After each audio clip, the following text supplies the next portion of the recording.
Good evening, ladies and gentlemen. Welcome to the Umzansi Esports League. This is Season 3 brought to you by Nodwin Gaming. My name is Dr. Sid, here with Ira OG and Thendo, who definitely plays.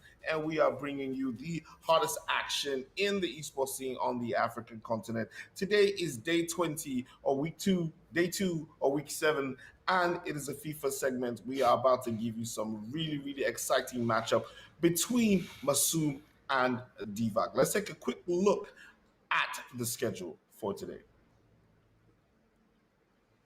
So as you can see, ladies and gentlemen, in about 3 minutes, we will be kicking off with the FIFA matchup between Masoom and Divac. After the two games which the players will be going head to head, we will take a break and then come back to you with the PUBG Mobile segment, where we'll be having 3 maps: Erangel, Sanhok, and Miramar, with our players trying to vie for the amazing prize pool, which I'll be telling you about right after this slide. And ladies and gentlemen, the Season 3 prize pool for the Umzansi Esports League stands at $17,500, with $15,000 going to the PUBG Mobile segment and $2,500 staying right here in the FIFA 21 segment. Let's take a quick look at our players who will be going head to head today. It is Masoom versus Divac. These are two players who have shown their skills in the tournament so far, and there's a lot happening on the table, which this match has a very interesting consequence on who moves up or who moves down. Let's take a quick look at the table as Thendo sort of breaks us down what's happening so far in the league. Yeah, we're starting to reach that moment where everything is going to be set in stone, who's going to make it onto the playoff segment of this one. And I mean, look, today's matchup is going to be a crazy battle here. I think it's something to prove for both Divac and for Masoom on, who's really one of the top dogs in this, tournament right now. So looking at the Beast, obviously took that defeat, that earlier blow happening to Moby. Moby is probably going to be on the prowl pretty soon as well, trying to get up into that top 4 position so he can make his move up and down, this table so that he can maybe knock somebody out. So it's actually a big crucial game here for Divac, because if he ends up losing this one, it's going to be a little bit rough for him going forward, because Moby, like I said, is going to come in for this one. Masoom's also working, with a game in hand here in this situation. So things are looking really good for him. Moving into this one, he'll be able to get himself, closer and closer to where the Beast is and guarantee himself into that playoff segment. A lot of players lingering at the bottom. Let's not talk about the Dot story. It's set in stone, at this point. Bobo, good stuff from him so far. Can make his comeback. Young Savage was supposed to, actually be on the mainstream today, but unfortunately a couple of mixing and matching. Always rooting for Savage. He's making his way up. Hopefully he can hit that top 4. But I mean, look, we got to see this game out between Masoom and Divac first. Well, super excited about that. It is almost time for kickoff. Arrow, tell me, what are you looking for today in terms of gameplay from these two players? Honestly, I'm looking to see an aggressive gameplay coming in from Masoom. He's going to be taking this position to probably win and then come in first place, because Binachi, he has more goal difference to Binachi. So he's going to be in first on goal difference. And we're just going to see aggressive gameplay from Masoom. Really looking forward to that. But Divac is obviously not going to give an easy fight to that. And we're going to see a tough matchup. Yeah, definitely looking forward to a tough matchup, because as we can tell, the Beast Bianchi is there sitting pretty with 12 points, and at this particular segment, Masoom is within striking distance. He can literally taste those 12 points with an opportunity, and with the game in hand, if he gets those 12 points, he puts himself in a very strong position to take the lead. So one thing I really want to start doing now is I want to get you guys predictions. So I'm going to ask Thendo, what's your prediction for the overall score across both matches today? Whew, I mean, I think that's a tough one to call right now. I think I don't want to count Divac out, but he's been a little bit shaky here and there with his defense, and I think if Masoom is really on it, it's gonna be his game to win. So I think I'm gonna say 4-2 on aggregate to Masoom, but I don't think Divac's going down without a fight here. Okay, and Arrow. Honestly, I would give it a 3-1 on aggregate to Masoom. So, yeah, I think it's going to win this one. So wait, so I mean, between 3-1 and 4-2 on aggregates. Wait, I gotta say this: 3-1 and 4-2 on aggregate against both matches. This is not. So you guys are not predicting high scoring games technically. No, So we're looking at a 2-1, 2-1. You're not predicting high scoring games like like what we've seen with almost everybody against what's his name, the guy at the bottom. I keep forgetting. So Mayhem. Darth Mayhem, yeah. Yeah, no. So you guys are not expecting a goal fest, The and so I'm cautious. I'm curious as to why. if you're looking at it, Masoom and Divac are very high tier players, so that matchup is going to be very difficult. The defensive plays and offensive plays from both players is going to be on a sort of like on a 50-50 collabora. But yeah, I don't see high goal scoring coming into play. It's just not realistic. Wow. You know what? I'm gonna go against both of you and think it's gonna be a high scoring game and it's gonna end like 7-4 7-4. or something on aggregates. I'm thinking. Because 7-4. it would Wow. be 7-4 7-4 to Divac. Divac. Oh my To god. Divac. Oh my god. I'm rooting for the underdog, man. Oh. I am rooting for the underdog. Okay. I think it's time to especially with what we saw with Darth Mayhem. Like when he started that game, we thought he was going to take it. Like he literally came out scoring, had the goals in, and then it just went sideways like real quick. Well, the game is starting off. Ladies and gentlemen, I'm going to leave you in the very capable hands of Ira OG and then the plays as they talk you through the play-by-play. I will see you after the two matches. It is a Saturday. It's game day, and Umzansi Esports League in full swing here. And the matchup between Masoom and Divac starting up, and first time on the mic here with Iro. Pretty keen to be on the mic with you. How are you feeling today for the game?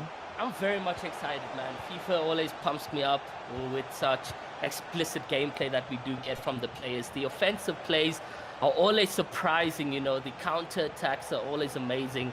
So I'm very much excited, man. How are you feeling today? Yeah, I'm feeling good. I mean, I think this is going to be a pretty exciting matchup. All right. Whew. My freaking heart almost flew out of my chest in that moment, but calming things down. I think this is going to be a pretty exciting matchup here between Divac and Masoom. I mean, look, top table clashes are always, fun to watch. They always hold a little bit of explosive action into it. So I think right here, we're going to see a lot of explosiveness. And I mean, it's already starting off over there on the side of Divac. Divac looking to really open things up. He's already working Masoom's defense and really testing him already here, I think. I mean, the play that we are seeing from Divac is already beating the Masoom's box right now, and he's entered the goalkeeper's box, and will he get a shot? Unfortunately, not able to do so, but putting a lot more pressure on Masoom very early on. It is nerve-wracking when these type of plays come into action right now, but we can see Masoom trying to play it slow, taking it all the way back to the goalkeeper, and it's a goal kick to take that out, and it surprisingly goes on to Ronaldo over there, and he can now make a play for a counter attack. But really aggressive from Divac already. Yeah, really aggressive, and I think that's what he needs. He's in a really tough position because, I mean, if you're Masoom in this situation, you can lose this game, and it's, you still have something to work with. It's not like you are going to fall a victim to maybe the young savage victory that's going to push you down into like a 5th position here. So for Divac, everything's here to play for, and Dembele on the ball here for him, passing it back to Wijnaldum. They're trying to get this build-up play here on the side of Divac, but right now, this defense of Masoom is spread out nice and evenly, so the space isn't really open just yet. There is some tight passing from Divac, and he looks to find the ball to Pile. Pile now can do a through ball, and it is exactly that. Well, he managed to get in, and it's a beautiful save coming in from Masoom, and that is going to go in for a corner kick to maybe potentially scoring that. Oof. Yeah, some good build-up play. I think Divac is really trying to tire out Masoom on the defense so far. we're only 20 minutes in, obviously, but I mean, look, these games fly by so quickly. So the more you can do, you know, in terms of straining the defense, the more you make them work, the more prone they are to making mistakes. So we're going to see some early substitutions coming in over here from Masoom. So that's pretty interesting to see here.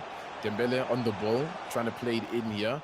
Is Divac going to be able to get an opportunity here? But no, defender there, ready to catch it. And now it's Mbappe on the counter. We've got Fernandes on the ball to Mbappe on the wing.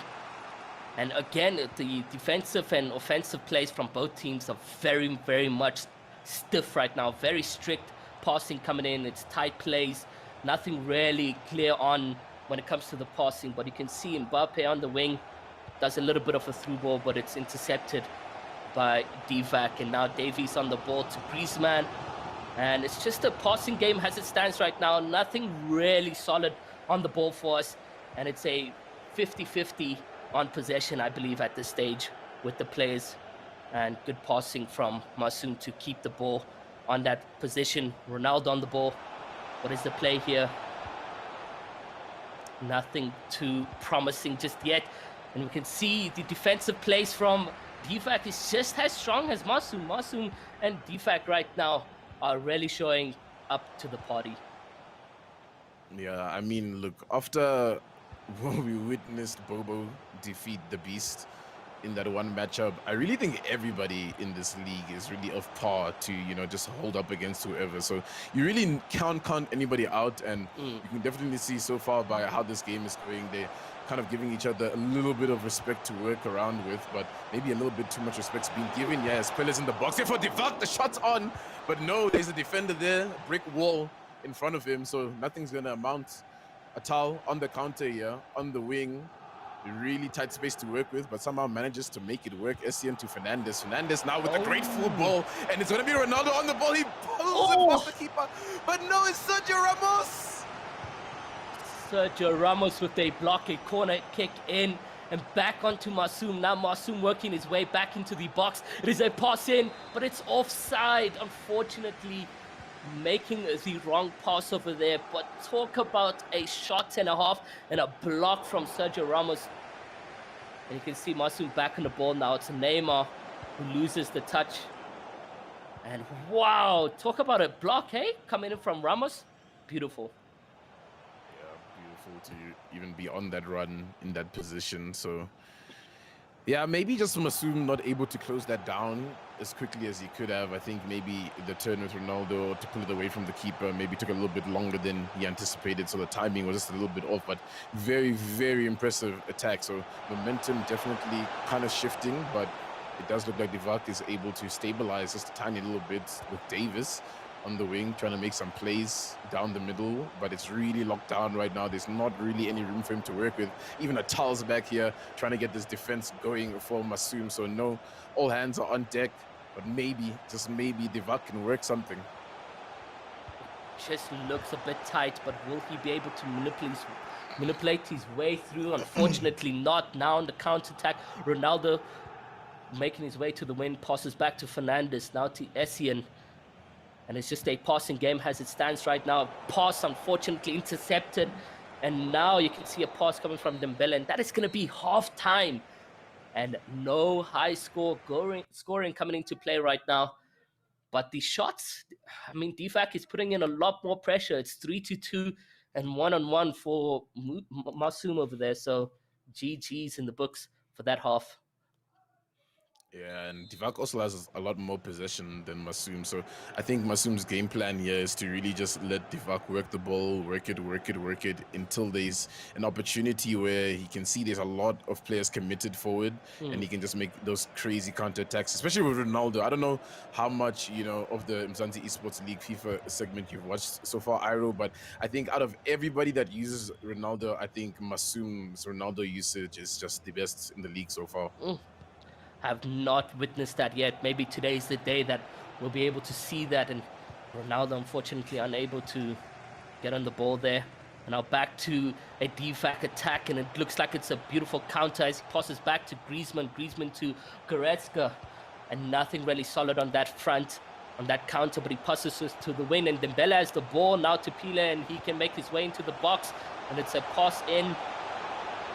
Some slow touch to make his players get into the box, and it's a waiting line right now to see exactly what goes into play, and passes back to the midfielders to open up that defense. But will it open is the question right here. Very tight defense line. You can see he's playing a lot more with the central backs there, and he does manage to get the ball. So I think this is what Masoom actually wants to happen in this game. Let Divac just attack, because, you know, I think it's a little bit predictable, you know, given the two situations. Masoom in a little bit more comfortable situation compared to where Divac is, and Divac knows against Masoom he's going to need goals to win this one, and Masoom has realized that, so he's actually comfortable sitting back, letting him control most of this game, getting these kind of opportunities here. Unfortunately, Davis in the right place there to just get the interception, and Masoom's just going to take those counter-attacks and just try get what he can, and that's how he's going to pull ahead in this game. But now Divac still applying a lot of pressure though, so let's hope he doesn't crumble to the pressure, Masoom, while he's trying to absorb it. See that pressure coming into effect, well, trying to take a pass out to the midfielders, but it's all the plays right now up front. You've got so many players in the box. Pile are unfortunately unable to execute that skill, loses the ball, and it looks like it's going to be a run on the wing, and you can see that through ball coming to effect. Will it connect successfully? And now it's a run from Masoom. All players in, and it's a shot. Hopefully, no shot to connect on that touch over there. I would have done a first touch shot to hopefully get it in, but fortunately, both players right here are having some strict defensive plays, and you can tell the counters and the offensive plays are trying to come into effect, but it's just not working. Nothing right now is working, and we're going to have to wait for those players' stamina to sort of decrease and players to get tired right now. So we all kind of predicted there to be goals in this affair, but so far it's actually still leveled. 67th minute in. Atal's on the ball for Masoom. They've been trying to make these attacks, but nothing's really working on the side here for Masoom. So here he goes once again, working it with Ronaldo down the middle, but Divac's defense is closing it down quite well. There's really no room here, but Neymar's getting in a good position with Ronaldo on the ball. That can be a very dangerous link-up play, but so far it's looking to be the Ronaldo and Neymar show here as they link up. Is this going to be a shot for Masoom? The shot's in, but the defender's just too close, and he's going to be able to deflect that. It is a good block from Militao, and now a run from Divac as he sends Pile on a run, but Pile unfortunately unable to get a clear run on that. He passes back to defenders, now to midfielders, onto the wing to Dembele. Dembele making a good run right here. He can send the ball in if he wants to, but going in for a safe passage play, passes the ball in. Pile trying to do a fake shot, unfortunately unable to execute that, but still on possession right now is Divac, which will go out for a corner kick. Man, the plays coming in from both players right now are very solid. It's just the defense, unfortunately, none of them are able to break that. And it's just so good to see such like composed gameplay either way from both team players right now. Do you think we're not gonna get a goal though for this half? Oh. All right, so far it's looking a little bit tough for those goals. And it'll actually leave the second leg in a very interesting position if we do end this one goalless, because then it's winner takes all in that kind of situation. So now the pressure's a little bit more, again, always for Divac in the position where he's in, you know. You got to get in that top 4 spot. Defense is, you know, such a crucial part so far for Masoom's play, and the fact that he's had so much more possession and he hasn't been able to break that down, you got to wonder, is he going to be able to do it in that second leg, you know? And I think the attacks that we've been seeing from Masoom have been far more explosive than I think Divac's attacks. You know, I think every time I see Masoom, it's like, oh, that one was almost a goal, where Divac is just like, you know, poking just a little bit here and there. There's been good chances, but I think for as much of the ball that he's had, it just doesn't feel like he's really capitalized from it. Nothing assuring for us yet, and just like you're saying, it's nothing capturing for the players. And Masoom is very, very dangerous in the box. He knows how to stay composed, but He hasn't had that opportunity for a while now to get into the opposition box right now, and it's Divac on the ball. It's looking very wide open on the wing. He can't get the through ball in. He's just going to do a solo run and lose the ball there.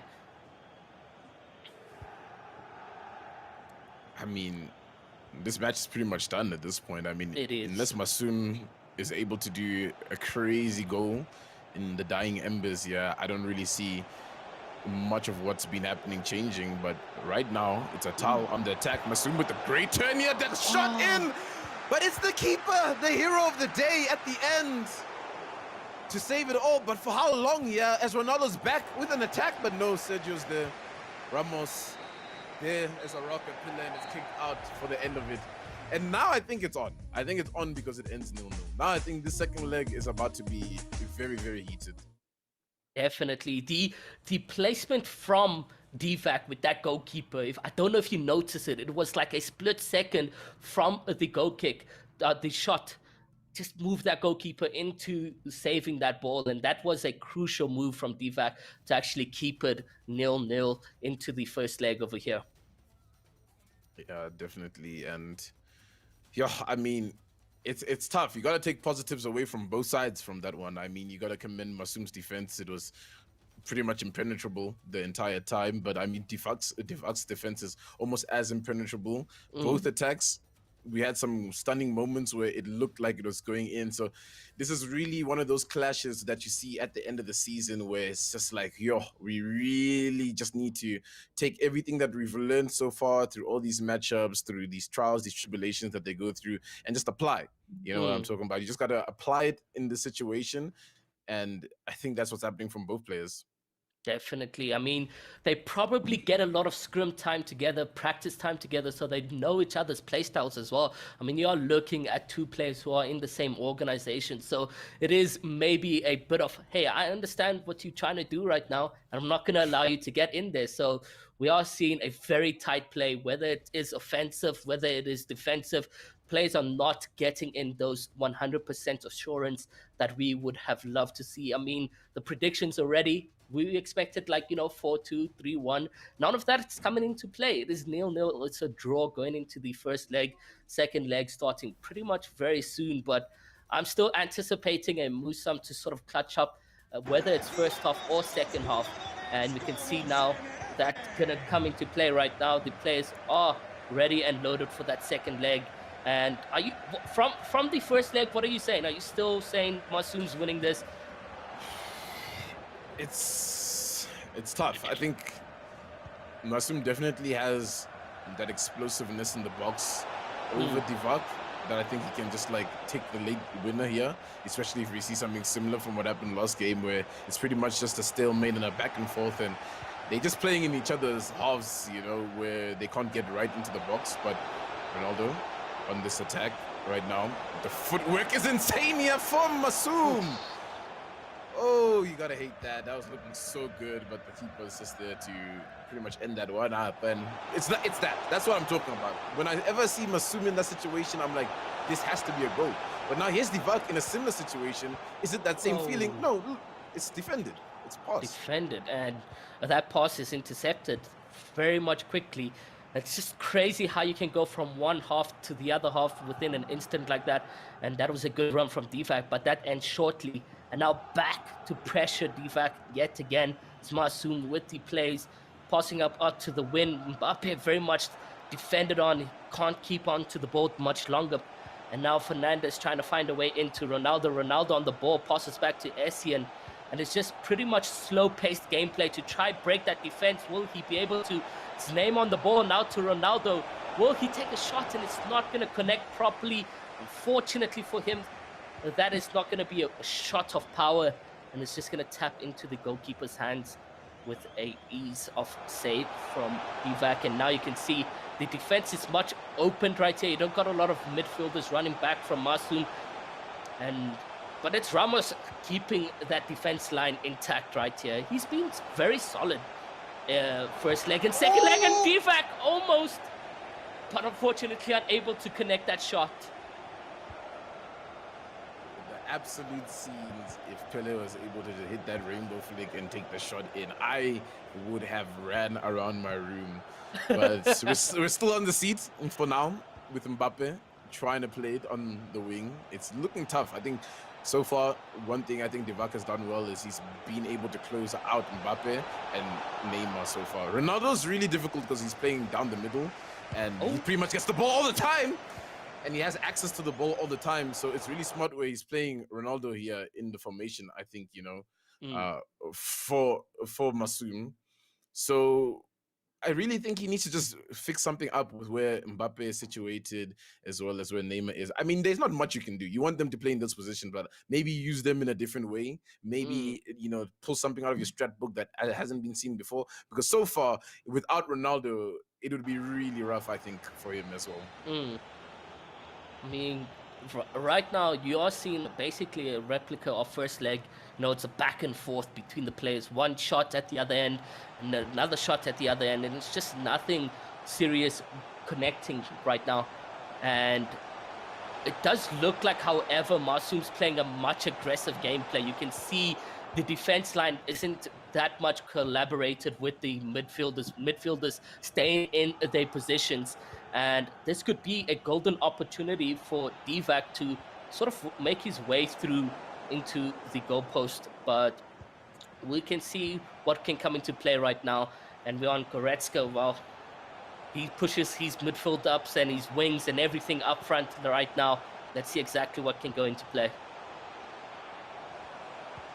So Divac trying to get this build-up play to pull some defenders off their mark, and it's gonna have to be Firmino in this position. He had to run it in, but no, defense is there as usual. Textbook what you've been saying, basically, replica of that previous game where we're just seeing, pressure on the one side, pressure on the other side, and how much pressure on both sides until one of these balloons pop. I mean, it's hectic at this point. 30th minute, no goal already. You would think at least by now we maybe would have seen a goal, based on a lot of our predictions. But so far, it's still level.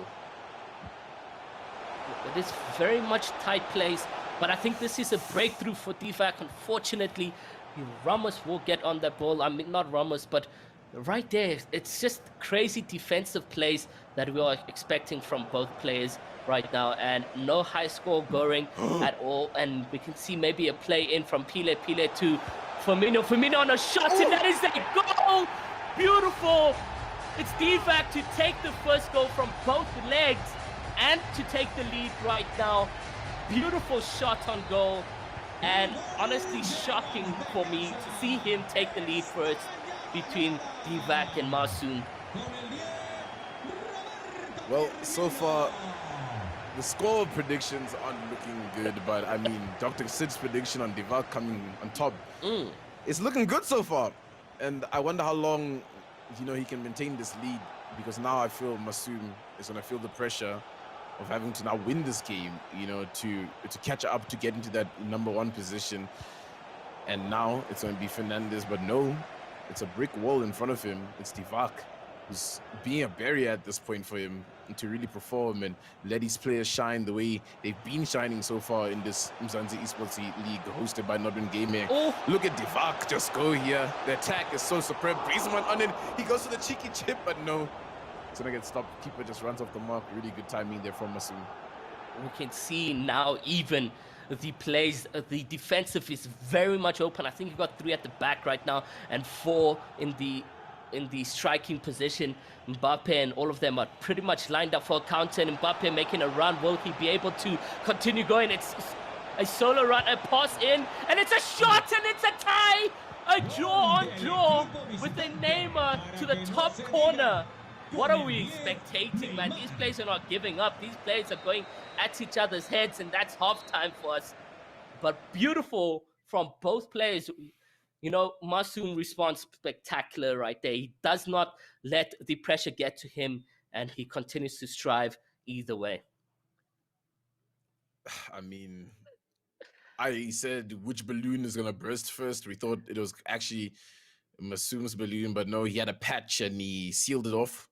with this Quickly. goal. So very, very, very quickly. So we're coming into basically a do or die half. You Mm. know, yeah, it's level peggy once again, and it just might be that one winner that sinks it all for one of these players, and I can't call it anymore. Honestly, No, I don't even know. I don't even know. Like, it's is it? impossible to call it. It's impossible.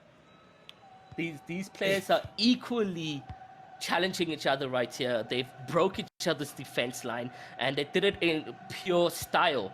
So we can only see who will continue to break the defensive lines back to back. That's the question here. Are we going to see another attack from DVAC and a response back from Masoom, or will we see a back-to-back attack from Masoom right now? That's what we would love to see. A guaranteed goal on goal for Masoom or DVAC. Either way, it is 1-1 right now. The time is going to tick by fast, and we're just going to see this 45 regular time minute go by. I am right now curious to see who's going to take this game. It's a good header in, but on the defense line, able to kick that ball out.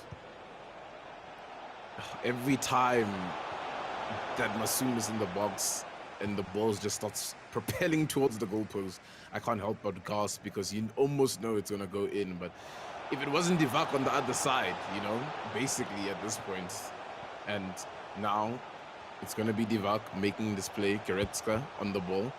Oof, that's a very haywire pass coming in from Divac. Maybe he saw something there, but I think Masoom read it a little bit too quickly. So now this build-up play can be made here. De Bruyne on the ball to Mbappe. Can Mbappe get a run here? But no, he's getting closed down quite quickly. A little bit of pressure here in the half of Masoom. Can he deal with it? Looks like he's just dealing with that pressure successfully as he gets an open run on Mbappe. Mbappe takes that ball ahead of him, but that defense, Cancelo not letting him through and on him like glue. So he manages to get that ball out, and you can see he's trying to get a run through, but unfortunately Dembele unable to connect with that pass, and is able to intercept what is happening. Now Neymar, we haven't seen too much of Ronaldo's gameplay here from Masoom, and I would have loved to see him more on the ball, or more goals rather. Just like that, he's offside. Just like that, he's offside. So it's Davis to reset us. Griezmann gonna make a run on the wing, gets it out at least, so a throw in here for Divac. Divac knows if he can get this goal, he has a bit, I wouldn't even call it a cushion. It's just like you're levitating off the ground a little bit, just enough to stretch it out.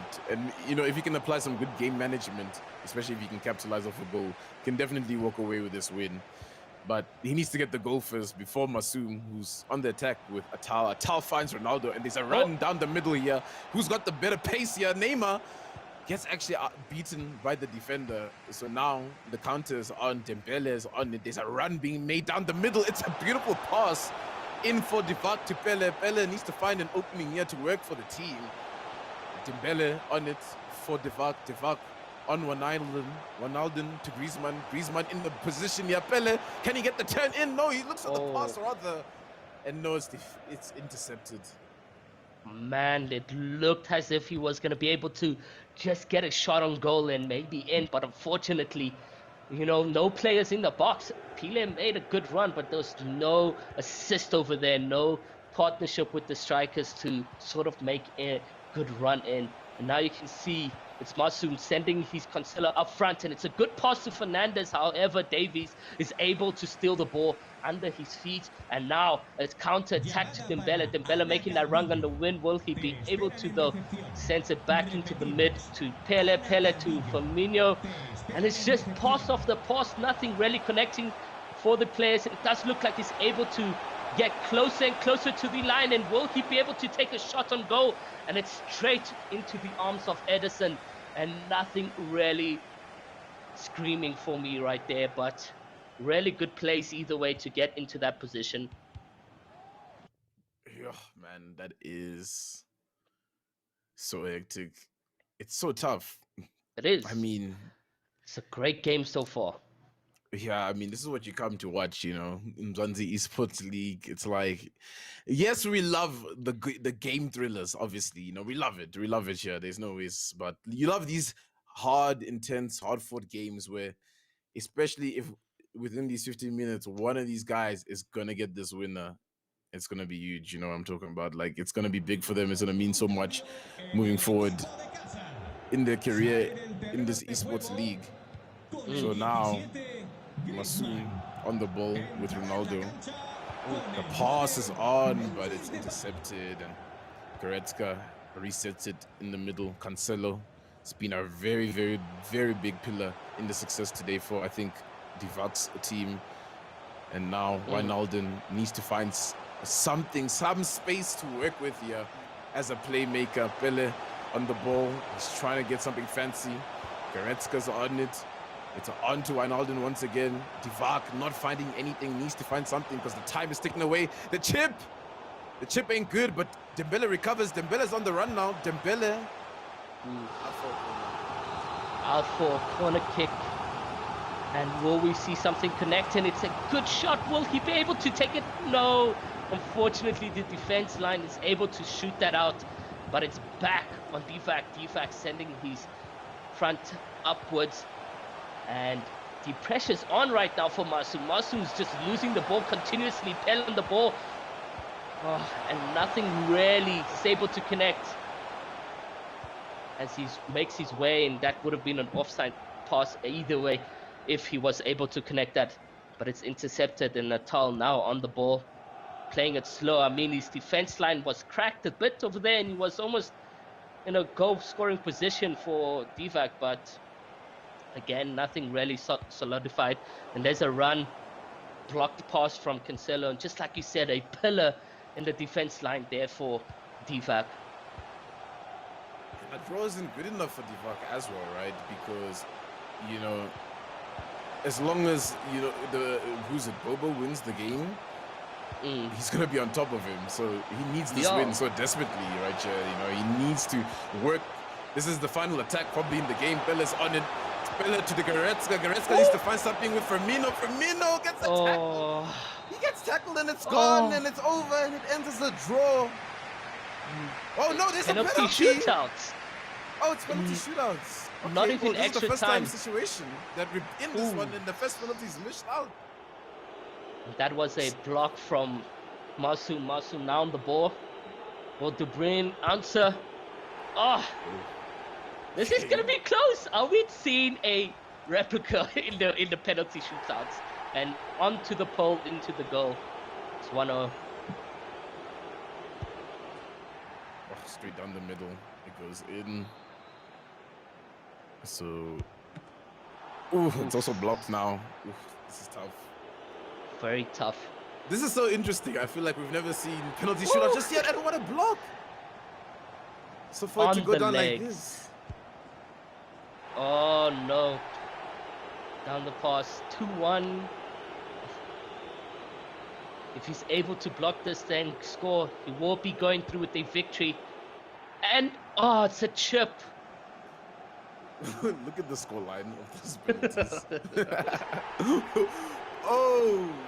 So now it's if he misses, it's over. If he misses, it's over. Oh no! It's on the poles! What do you mean? There's no ways. Divak takes the win. Oh, unlucky. Are they just for fun? You think so? I'm so confused, but that was amazing penalty shootout. That was amazing. So yeah, I mean, it was nice to watch. It was nice to watch. I mean, the whole match was nice to watch at the end of it. But yeah, you know.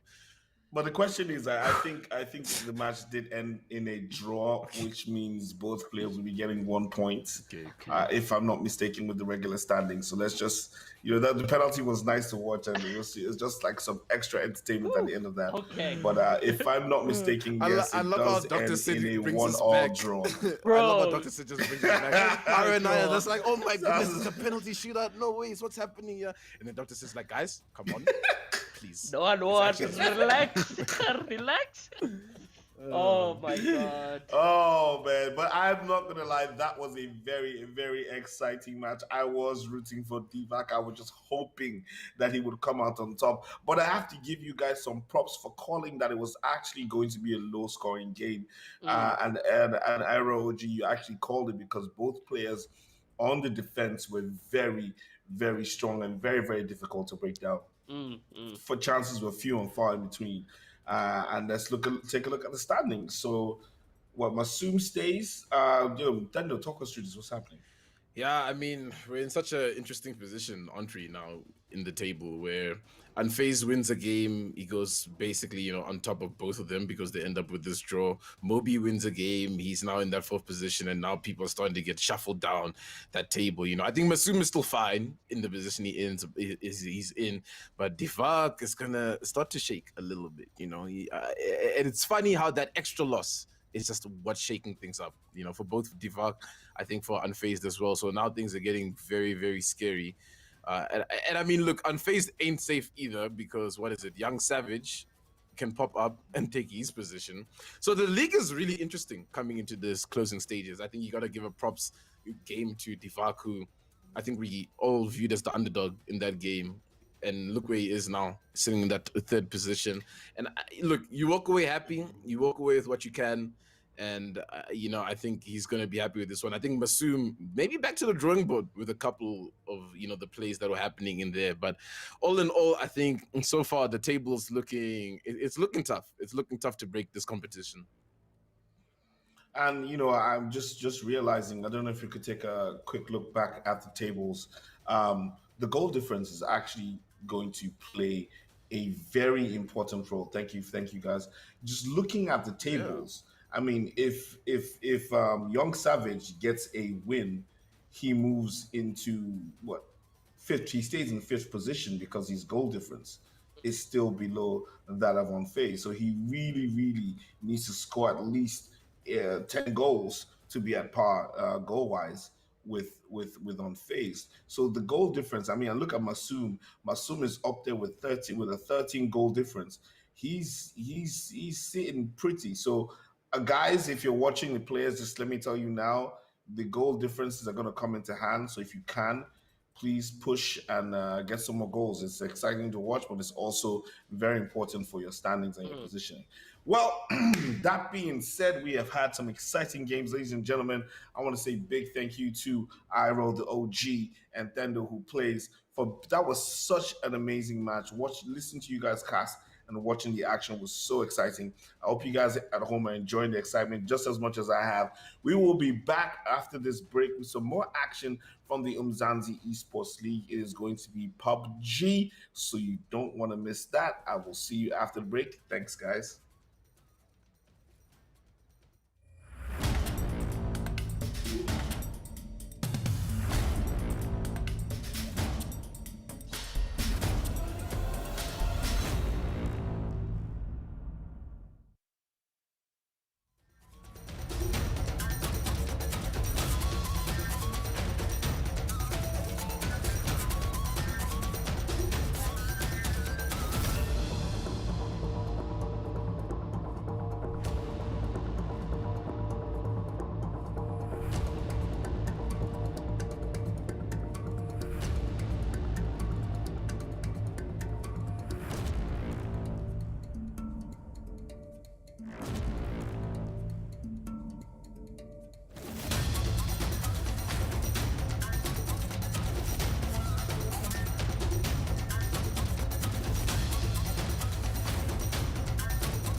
Welcome back, ladies and gentlemen, to the Umzansi Esports League Season 3, brought to you by Nodwin Gaming. My name is Dr. Sid, here with some PUBG Mobile action that is going to knock you off your seats with two of my best people when it comes to PUBG Mobile, Patchy and DK. These are my guys that are going to be bringing all the action and letting you know what's happening in the world of PUBG. This is day 20, day 2 of week 7. If I'm not mistaken, I'm getting it right. I got my numbers today. But we are excited because we had some amazing matches yesterday. This is the midday in the weekend with all the action, and we are looking forward to some hot stuff that is going to be happening. But very quickly, let's take a look at the schedule for today. Yeah, of course, it's the same as usual. If you haven't been here, obviously you won't know this, but I'm sure most of you guys have probably been around at least 1 or 2 other days during this season. It's been a crazy season, so if you haven't seen the rest of the days, I sincerely urge you to go watch them. Of course, the format is, as usual, Erangel, Sanhok, and Miramar, of course, starting off with number 1 being Erangel, moving in to Sanhok afterwards, and closing things out with Miramar later on in the evening. Yesterday, we saw some absolutely insane stuff pretty much on all the maps, and that has been the case basically for the entirety of this round so far. And of course, we've got that massive prize pool as well. $17,500 in total, 15,000 of which is going to be in the hands of PUBG Mobile. So all the players have some serious motivation to move it to the top and get themselves those points, get themselves those chicken dinners. And of course, if you don't know how to get those points, then once again, you haven't been paying attention. Have a look at those leaderboards and see Undisputed AE at number 1 with 196 points, which means they're definitely going to be breaking that 200-point mark today, because Undisputed AE is, of course, in the groups that are playing today. So we're going to be keeping an eye on them. Absolutely one to watch out for. It's basically going to be a tussle up here between number 1 and number 2, between Undisputed AE and Gun, who are sitting right at the top. Of course, the rest of these teams here on this portion of the leaderboard is still looking okay, looking safe.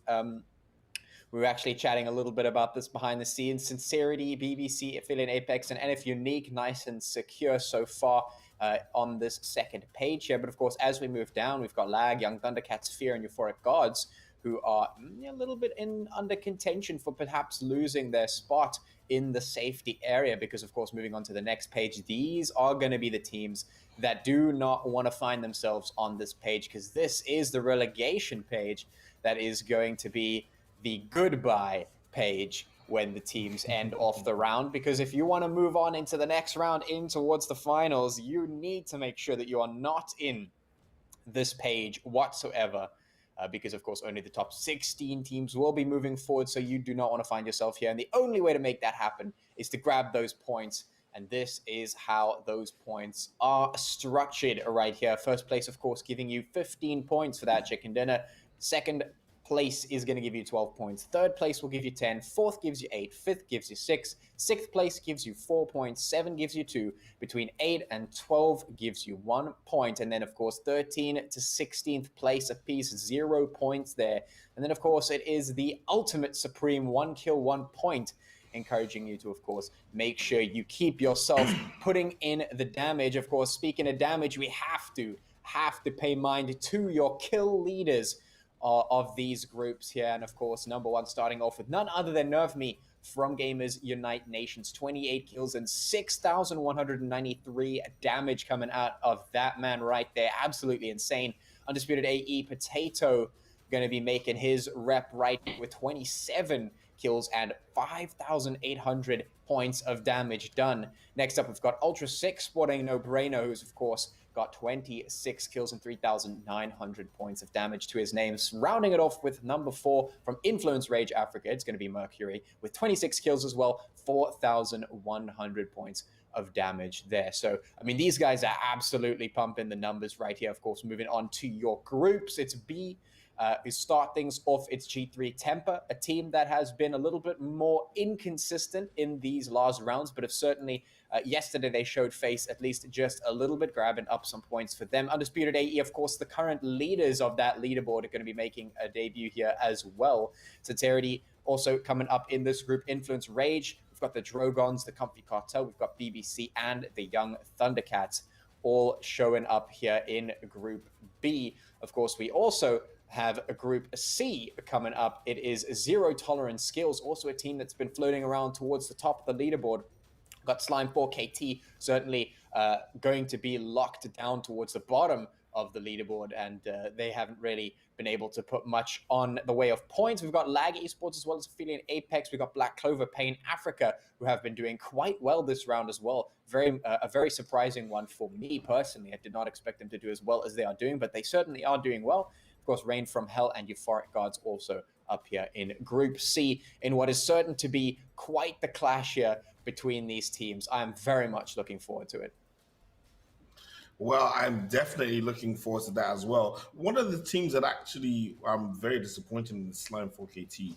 I think they've not been showing up. If I'm not mistaken, there's been a scheduling issue with them, so they haven't shown up for a few matches. So we are hoping that they do come back and have an opportunity to gather the points to get themselves off the table, because it'd be nice to see Slime 4KT in the next round as well. So I mean, DK, it's our first map. It's Erangel. You know, what's popping today? What are we seeing? Who's shaking and who's not?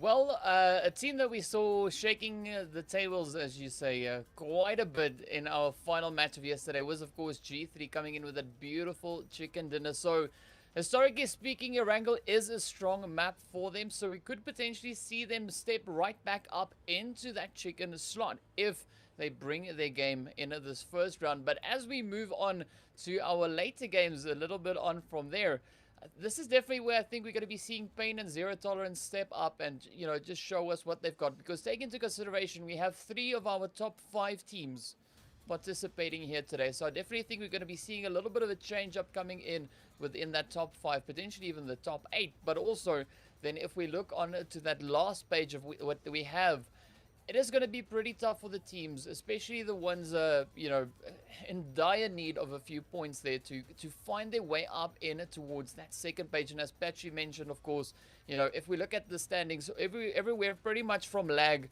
downwards, Lag, of course, sitting over in 13th place, they are not 100% secured in those slots just yet. So there is still a lot of potential for the teams to change up those standings and try to get themselves back up onto that second page. But it is going to be quite a bit of a job for the teams to try and pull that off. And, well, they've got today and tomorrow to try and accomplish that. Well, that's it. You've heard it. It is the most important part today is to be on the second or the first page. You don't want to be on the third, because 3 is definitely a crowd in this particular situation. And the whole essence of this round is to thin the herd, to make sure that when we get down to the last 16 for the finals, we have 16 of the top teams on the African continent in PUBG Mobile. I'm just getting word that we are about to take off to see what the players are up to. I'm looking for an exciting game, and I like the way the second round has gone so far, because we've had action right from the beginning. So at this junction, I will leave you guys in the very, very, very capable hands of DK and Patchy. My name is Dr. Sid. I will see you after the game. All right, thank you so much, Dr. Sid. It is game number 1 for this evening. It is Erangel. As per usual, we're heading in for a flight path from the south up to the north, just above shooting range, ready to hit those kills. We're ready to get into this. It is going to be a spicy game for sure. We've got some big players as per usual. We've actually got a really nice clear-cut separation of the caliber of teams that are currently in this match. We have a huge clump of the teams at the bottom of the leaderboard, a nice clump of the teams in the middle, and of course the teams that are sitting right at the top of the leaderboard as well. So a nice separation coming in here, and certainly one that will definitely show in the way the game plays out. Of course, the teams that we're going to be looking towards, I think, moving through for the rest of the games today, and including this game, of course. Undisputed AE, they've been doing really well, and they've been very consistent in their placing up towards the top of every game's leaderboard, usually top 3, if not top 5. So that is really the reason for their success. Of course, you could see that zone has landed nice and central in towards the majority of the continent body. So that's very nice to see for a lot of the players. They're going to feel nice and comfy here. Most of the teams heading into some of their usual spots. We actually see BBC heading in towards Malta as per usual, but we've got G3 just above that eastern bridge, which is somewhere we've seen them drop historically every now and then. So it's interesting to see them down there as per usual.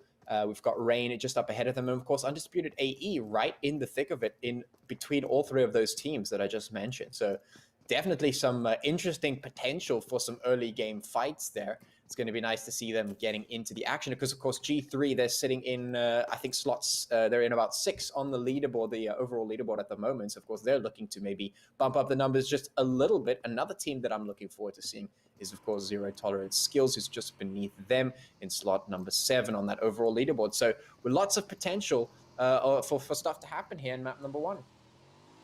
Yeah, definitely quite a bit of potential here for the action and the shakers and movers to come on in. But today, the whole day, I'm going to be looking to see what the teams are going to bring in, especially the ones positioned on that lower end of the leaderboard. I mean, if they want to still have a opportunity to move themselves up onto that second page, today would be the day to do that, especially if it is their last match. And I believe, of course, it is the last day of the weekend coming in for the players here from Group B. So whatever G3, Undisputed, Scincerity, Influence Rage, the Drogons, Comfy Cartel, BBC, and Young Thunder can bring in this match, man, they better bring it if they want to try and secure the points in this 3rd week, because coming into next week, whatever they haven't yet been able to accomplish, it is going to be so much more challenging moving into that final week of the semi-finals. It is going to be an absolute insane weekend. So there's quite a bit of expectation coming into today's games, looking to see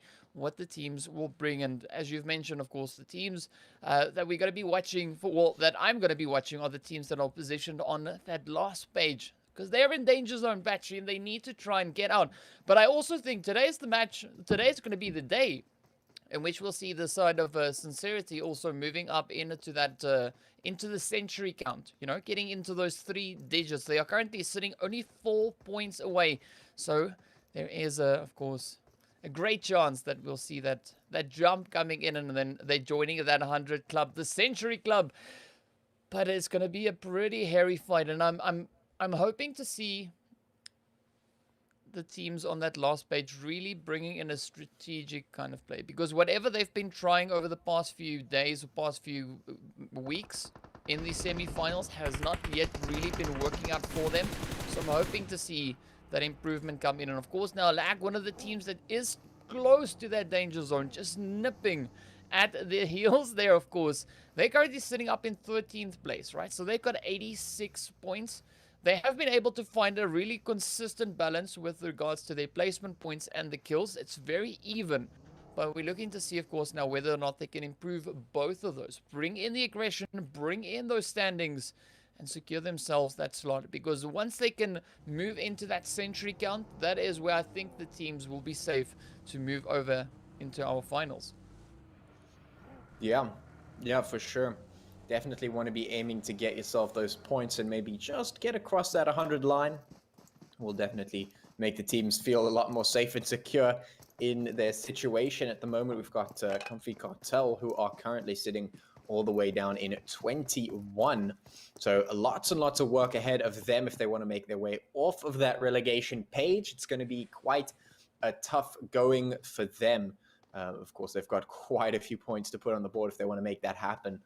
They've got to basically double their points and then, of course, get the points to move them over that line, that century line, as you were saying, to try and get themselves into safety, which is quite a tall order. But, I mean, we've seen some crazy things happen before. You know, a chicken dinner plus a good number of kills will be more than enough to really start to jet you all the way up that leaderboard. So certainly not off the cards, and we've seen it once or twice.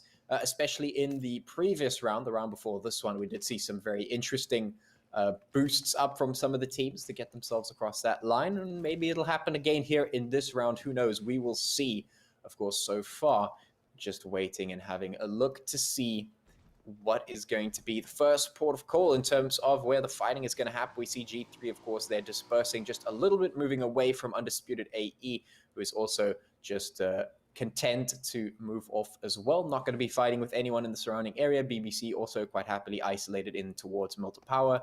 So just sitting pretty for the time being, of course, being the first couple of zones. Nothing too crazy happening. Unfortunately, we're not going to get any of that early game action, any spicy hot drops and, anything like that. But, it's not every game where we get that. So we'll just be chilling for the time being and waiting for that inevitable action to eventually start taking place. That's definitely been one of the nice consistencies coming out from the teams in recent times. They have been very good at making sure to get busy a lot earlier. But of course, they've also been quite good at keeping themselves alive, which is a little bit of an oxymoron there, because obviously you want to try and thin the herd as early as possible to make it easy for yourself. But if everyone's surviving, then you haven't really accomplished that task, and you end up having to deal with the same chaos that comes with having so many players later on in the game. So it has been definitely very entertaining to watch, and I'm interested to see how it's going to play out here in this map. Yeah, expecting quite a few entertaining plays to come from this. But of course, looking at what we see with that zone, it is a fairly comfortable zone. The teams can afford to move in and get aggressive, so they don't have to worry about the zone at the current moment. So sometimes we see those aggressive shifts come in, and the teams are then, of course, concerned with the rotations, finding a decent spot. But now, seeing that it's a slight shift over on towards that western side, the teams can just casually stroll on in, still get into those good positions, but they don't have to be so concerned about it. And of course, already we can see the side here of Cartel trying to pop off a few heads onto the players there from G3. And G3 now just playing a slight bit of a rich game. It is going to be a pretty tough engagement for both these teams, as G3 has the ridges, but of course, Comfy Cartel, they have the compound. So both having their pros and cons, and this is where we'll see just how long these teams intend to stay here and whether or not they're going to try and commit to these engagements full on, as we do have the next phase about to come on in, and that could, hamper things ever so slightly. It could certainly do so. Of course, we're looking at Comfy Cartel versus G3 at the moment, which is quite a matchup. G3 being towards the top of the leaderboard and Comfy Cartel being towards the bottom. So a little bit of a fight between the top teams and the bottom teams happening here. Very huge concentration of teams in the southern portion of the map. In fact, the entire southern half of the map looking nice and crowded with some teams. So I'm hoping we start to see some skirmishes, some bullets flying back and forth as the teams probe the waters and see what is going on with one another. We've got G3 on the move now, looking for a little bit of an advantage over the teams surrounding them. And there is a lot of teams surrounding them. I'm expecting a battle to happen very, very soon. And it would be nice to see it happen with a lot of these teams that are getting very, very close, as that zone, of course, has rotated up slightly in towards the north. The majority of the teams already inside it, literally just BBC and Black Clover who need to make their way across. Oh man, that zone is going to be pretty interesting, as we have quite a large number of teams now all pushing on in. But you can see, of course, the side here of Rain from Hell taking a nice occupation of the compound here. This is sometimes a highly contested combat, especially within this particular zone. But what's also interesting to note is we do have that potential of Chopsticks just a little bit further down below. Whenever Chopsticks is in, TK gets pretty excited about that. But we, of course, have a few engagements coming in the kill feed. Now G3 just positioned right above the Chopsticks there, Lag right in front of them. So this is an interesting push we see here for Flacco, waiting to see whether or not he's going to try and convey all that information to his teammates. We see it right there behind him, and of course we can see two of them looking in the same direction, and they're just trying to cover as many angles as they can. But here we go now over onto the side of Undisputed. They are currently what seems to be in a bit of a wide sandwich here over in Headshot Hills. It is a pretty interesting spot to be. Current moment, not a lot of teams moving up too much just yet. But this is where that first initial setup could be absolutely amazing. As you can see now, Rain from Hell just capitalizing on their position within these compounds. Jin already getting knocked on out. UAE, of course, also just holding their distance. Now, this is where we wait to see what will happen. I mean, UAE could potentially decide to start rushing into this, but they're not 100% sure of what the surrounding area looks like just yet. And of course, we also have quite a few engagements now starting to come on in as the teams are getting closer and closer together. And this is where those interesting plays start coming. I mean, it's great to see the aggression already coming in on only the second phase. Yeah, absolutely. Always good to see, as I mentioned, these teams know to pull the trigger as early as they can. They can muster up some points as quickly as possible. BBC have already put some damage across. You can see Pain having taken a little bit of that. This is a team that has, like I said earlier, has been doing a lot better than I suspected they might. Definitely come to play here in these 2 rounds that we've seen them do so. And they have been proving themselves as quite a capable team. We'll see how they fare up against BBC, who has been doing the same, as I've been mentioning across the last couple of weeks. So we'll see if they can continue the engagement here, or if they just decided to pull away from that. Indeed, after losing a little bit of damage there on towards one of their players, might just be a smart move to try and reassess the situation for the time being. Of course, that zone coming through for another rotate, and in it goes right in towards the center surrounding Rozok's school and a little bit of the surrounding area of to the west. Lots of place still for these teams to move up into. Nobody occupying all those buildings up towards Rozok and school. So, of course, plenty of place to go if you want to sneak yourself up into some uninhabited areas here. Most of the teams streaming in from the southwest position, so I'm assuming there's going to be quite a bit of fighting happening in that direction. Right here, of course, you can see 4KT on the move right up ahead of Zero Tolerance Skills.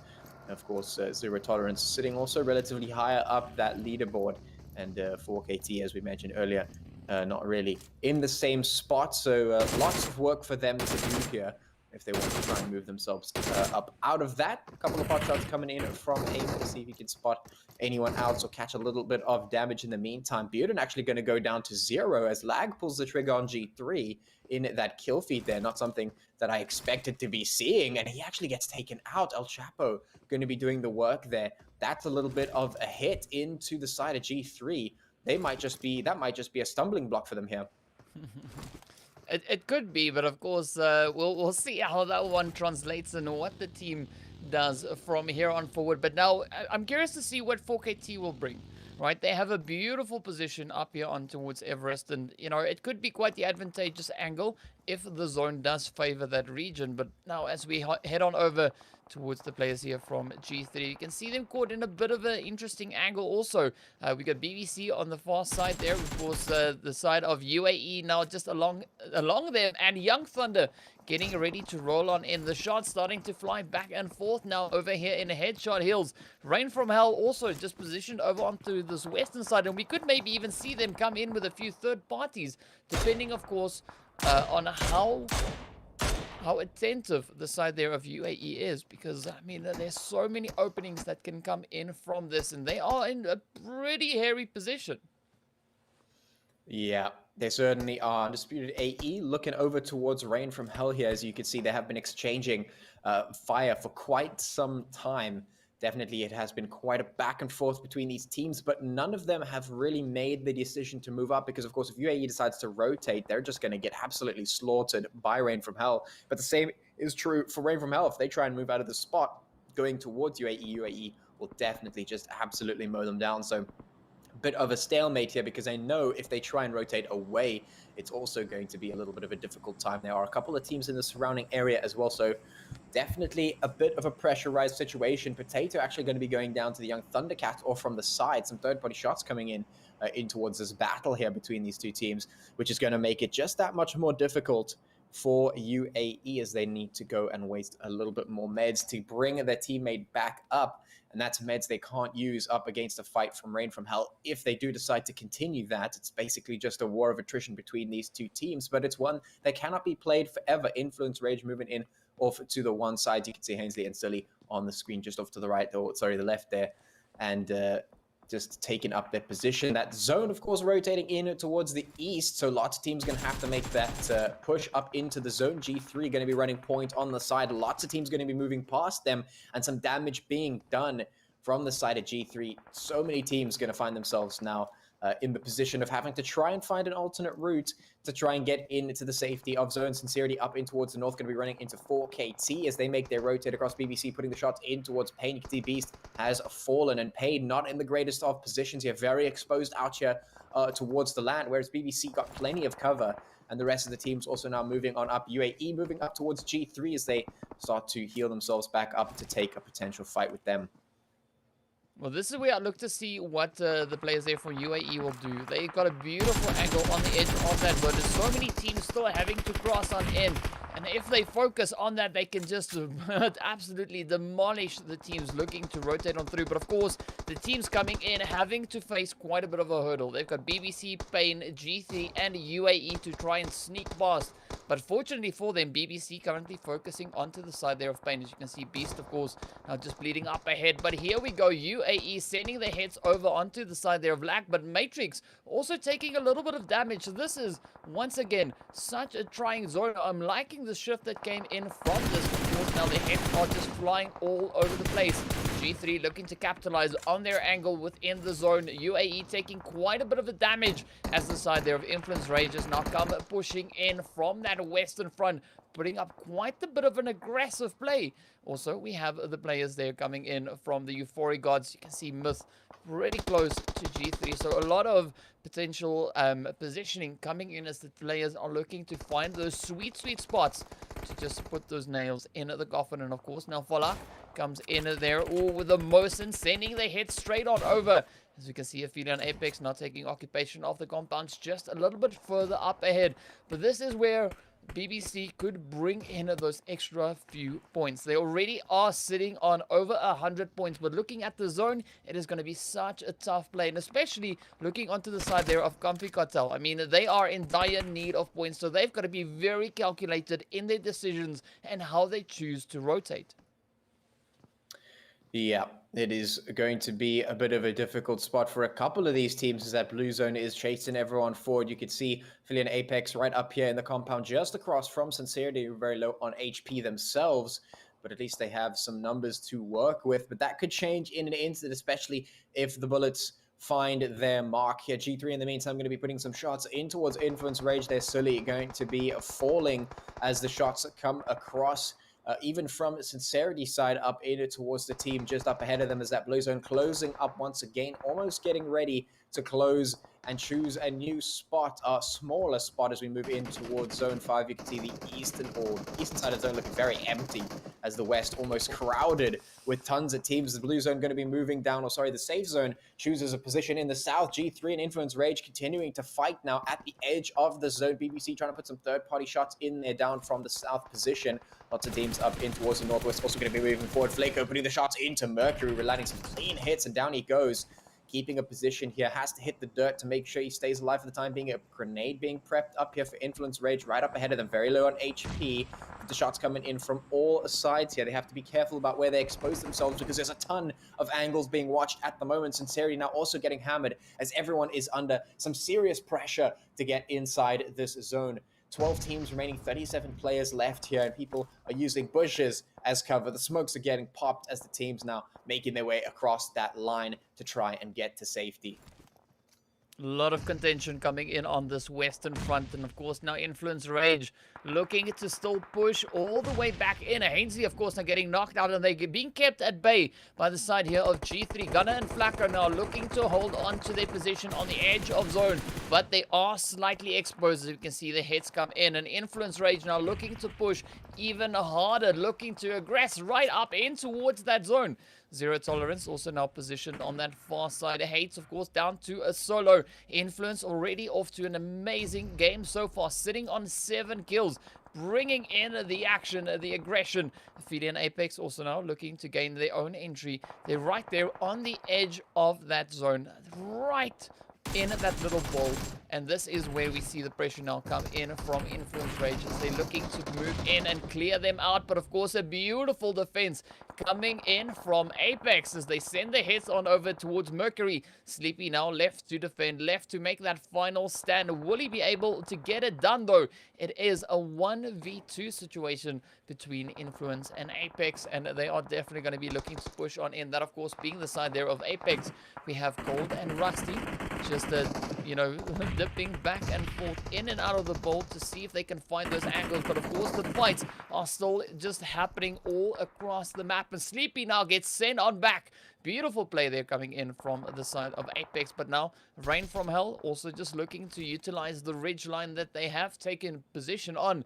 Young Thunder also positioned right here on the edge of Watertown, aiming onto the direction of Comfy Cartel. And this could be an interesting play here for Superior.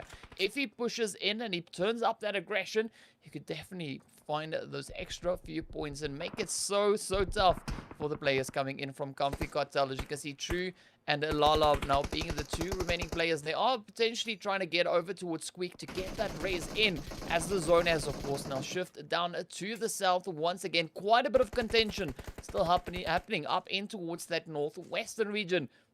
Young Thunder now just laying down the fire, looking to show a little bit of dominance as they are getting ready to push a little bit further down in towards the zone. 4KT also just hanging in there all the way over on towards that far eastern end. And this is where things are only going to get tougher and tougher as the teams have to rotate up in towards the zone. We've got 15 seconds left before that blue zone starts closing in. And there is quite a bit of carnage yet to come, as you can see now. Aim over towards Aimer there. The shots flying in, not finding the spray just yet, but Aimer is rotating up with the vehicle, just managing to evade the damage for the time being, but a little bit further up, closer to that zone. You see quite a bit of pressure now erupting between the side of Pain as they are trying to hold on. 4KT right there alongside them. Kingaman, our MVP from past matches, steps in but gets absolutely demolished. The hits fly on through, and Rain from Hell now also looking to advance their own position, just creeping further and further up onto the edge of that zone. But of course, now they are facing quite a bit of a challenge. Young Thunder is rolling on up and looking to stop them in their tracks, and they do exactly that with a nice assist coming in there from Lang. But of course, now Lang having a really decent position within that zone. They could look to capitalize from that position, but now Cartel facing quite a bit of a challenge as they too are trying to push back on in. Young Thunder just holding back a little bit on that rotation, trying to get their health bars back up before the blue zone catches up with them so they can start pushing in. But this is going to be absolutely brutal. 5 teams remain. Of course, we can see there is a team situated down in the south, and I'm curious to see exactly what will come from this. I mean, still 15 players remaining here, Patchy, and it is going to be absolutely crazy fighting to secure that chicken dinner. BBC looking golden all the way down in the south there. Yeah, what an absolutely contentious battle along the plains here. It has been quite a tough time to deal with the rises and falls of the terrain as your only cover, but these teams, they sat neck and neck for so long. But of course, the fights did eventually collapse in on themselves and teams got knocked out. We're left with 5 teams remaining. Lag in pretty much in the middle of the chaos as all the teams coming over the rise are going to be looking in that direction. We've got BBC, as you mentioned, off towards the south side of the zone, putting some shots across into the teams up ahead of them. But with that blue zone moving in, a new zone is about to be chosen as we head into zone number 7, which is going to make things that much more tough for these 4 remaining teams. Let's have a look and see where it goes. The shots still being exchanged here. 4KT trying to put them across in towards BBC, who's looking good with the numbers. 4KT making something happen for themselves that certainly we haven't seen out of them for a little while. But are they going to be making it up further than this? They have the potential to make it into top 3 here if they manage to stay alive with that zone moving up into the north. BBC, of course, have to make that rotate happen. They've got to get up across that line, but there's so many teams and people to watch out for at this stage. It is going to be a very tough rotate indeed. 4KT, of course, repositioning themselves right up ahead here. They've got a little bit of work to do because Lag is right in front of them and they know it. They've got a nice height advantage, but they've got to utilize it very, very quickly. Otherwise, they will be losing out because Lag is very much inside that zone. They've got some decent cover here. They have to be rooted out. 4KT have to root them out just up ahead. Of course, we've still got BBC on the one side trying to make their way forward, but it's a tough time because there's barely any cover to use, and they know once they move over that rise in the terrain, it's going to be a tough time because even the shots are currently being just flung in their direction. Lag going to be losing a couple of players as BBC finally make the decision to push through, and they have rotated up. The smokes go down to try and obscure the vision, but the shots are still coming through. 4KT laying down. The fire effects has made the long rotate around to make a bit of a pincer attack in towards the teams. Aimer going to be tossing a very nice nade in towards BBC. That's a lot of damage done. Lord goes down, of course. Lag getting hit as well, leaving us with 2 remaining teams. It's 4KT, it's BBC. Teams going head to head. The shots being flung in towards BBC have made them very, very low on HP. And 4KT, they're relentless in the pursuit, but maybe a little bit too quick on that accelerator. 1 goes down, 2 goes down, and this might just be the win that BBC was looking for. And indeed, it wasn't. 4KT, what an absolute... Look at those kills. Look at those kills. I mean, absolute performance from them, and one that we haven't seen in recent times either. We were looking for it. We asked for it. Yeah, I mean, that is absolutely fantastic to see. 4KT having it to come in and prove themselves, and man, did they deliver, stepping up there, finishing off with a 12-kill game. That is a good way to start, but it is going to be an absolute uphill battle for them to make it all the way up that leaderboard, as we did see them sitting in 24th position. But this is a fantastic start. If they continue on this trend, I mean, miracles can still happen. But this is where we also, I have to commend the side of BBC. They just played the zone absolutely phenomenally, managing to find themselves in that bowl over in towards the south, just playing that to their advantage and just, you know, hunting down, getting in there and putting the pressure on. Absolutely fantastic stuff. I just have to say, you know, I'm happy about what I just witnessed, because I was worried about Slime 4KT obviously not showing up in a few rounds and losing those valuable days to gather points. But they've literally come in today and, like, you know what, we are Slime 4KT and we are going to show everybody who we are and what we are about. That was some brilliant gameplay, and also getting a large number of kill counts. So I'm thinking right now they're up in the likes of 20, 28, 27 points. Give them a nice little boost and move them up in a very interesting steps up the leaderboard. Patchy, tell us what we're looking at here with the standings after the game 1. Yeah, well, you were spot on. 27 points coming in for Slime 4KT, and certainly a much needed amount there, considering that before moving into this, they were pretty much rock bottom. Now, they're going to have to do a repeat performance here if they're going to want to move up. As I said, not impossible, but very, very difficult. At least they have shown us that they are capable after taking chicken dinner for game number 1. Of course, BBC in slot number 2 there with a total of 18 points there. Number 3, we've got Young Thundercats with 14. In 4th place, we've got Lag with 12, as well as Aphelion Apex with 12 in 5th place. Influence Rage coming in 6th with 8 points. The Comfy Cartel in 7 with 5. Zero Tolerance Skills coming up 8 with 4 points. So quite an interesting change up in the leaderboard there. BBC, Young Thundercats making it up into top 3, and 4KT doing quite a good job there. Alternatively, moving into the second page, it's Paid Africa coming up in 9th spot with 4, as well as Undisputed AE with 4 points in 10th spot. There we've got G3 in 11th with 3, as well as Euphoric Gods with 3 in 12th. We've got Scincerity with 2 points, as well as Rain from Hell with 2 points in 13 and 14 respectively. And then, of course, Drogons and the Black Clover team coming up in 15 and 16 with 0 points each. Definitely quite an interesting game. It was quite a tough final couple of zones there. The fights were quite difficult, but there it is. MVP is going to be Aimer from 4KT, coming up with 6 kills and 900 damage done in one single game right there. And 24 minutes, 19 seconds survival time. Quite impressive numbers, to say the least. Yes, a very, very impressive numbers. And I can't wait to see what happens in our next 2 games. Just looking at what they've done in the first match, if 4KT continues on this pathway, DK, they're in a very good position to move into a safe spot in the leaderboard, aren't they? Yeah, man, that's just that one game that they brought in now already doing quite a bit for them. They're already possibly moving them up about 4 slots from where they were coming into this match. So if they continue on this trend and they bring in the chicken dinners throughout today's games and potentially even tomorrow's games, we're going to be seeing quite the impressive advancement coming in from 4KT, because they've got to prove themselves. They've got to get out of that danger zone, step 1, and step 2, they've got to get into the secure spot, deep into that second page, and potentially maybe even rivaling the teams over on the first page. Awesome. All right, we're looking forward to more rivalry when we come back after this break. This is still the Umzansi Esports League Season 3, brought to you by Nodwin Gaming.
Welcome back, ladies and gentlemen, to the fiasco that is the Umzansi Esports League, Season 3, brought to you by Northern Gaming. I'm here, Dr. Sid, with Apache and DK. I'm sorry I'm laughing because I just remember something DK said to me off air about the way I talk when I'm on camera. And I was considering doing something different, but we'll just leave it as it is. Ladies and gentlemen, we've been having some amazing gameplay today, and we've just witnessed Slime 4KT, who have missed quite a few games, come through and put on a masterclass, showing the entire field that they are here and they are here to stay and they are not leaving this thing yet. Look at the standings after the first game of the day. Slime 4KT from Nigeria taking the winner chicken dinner with 15 placement points, 12 kills, total of 27 points. We've got BBC from Mauritius, if I'm not mistaken, taking 18 points. Young Thundercats from South Africa, 14 points. Lag Esports from Mozambique, 12 points. Aphelion Apex from Nigeria, 12 points. Influence Rage from South Africa, 8 points. The Comfy Cartel, 5 points. Zero Tolerance Skills from Mauritius, 4 points. And that wraps up the first page in our top 8 after the first map. And then we have Pain Africa from Somalia and Undisputed AE from South Africa with both on 4 points. G3 Temper, Euphoric Gods, Scincerity Esports, all from South Africa with 3, 3, and 2 points. That is in 11th to 13th position. Rain from Hell from Mauritius in 14th place. The Drogons from Nigeria in 15th, and Black Clover from Mauritius in 16th place. This is the standings of the first map of tonight. We are moving over to our second map, which is Sanhok, and hoping to see some more action with some points being taken by some of the teams who need to move up this leaderboard. Obviously, we saw Aimer 4KT taking the MVP of this first match of the night with 6 kills, 906 damage, and a survival time of 24 minutes and 19 seconds. Guys, it is fever pitch. Like, I'm looking at this as about like it's going to be one of the greatest comebacks of all time. I wish we could just monitor 4KT a little bit and see exactly how they're moving, because with the amount of games that they missed, coming back now and qualifying for the final phase is not an easy feat, DK. Like, what do they have to do to get up there?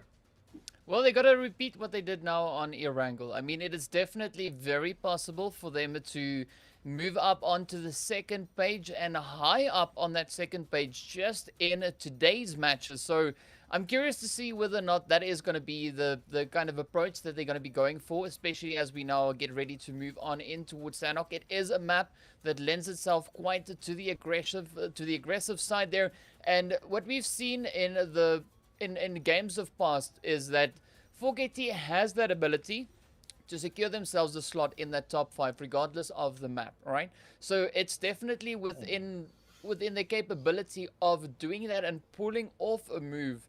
But we're going to have to wait and see whether or not they'll be able to do it in the 2 remaining games here today. I'm sincerely hoping that that is, in fact, what they'll be doing, because that will be an absolutely amazing comeback, as you've mentioned already. So, yeah, we're in for quite a bit of a ride here today.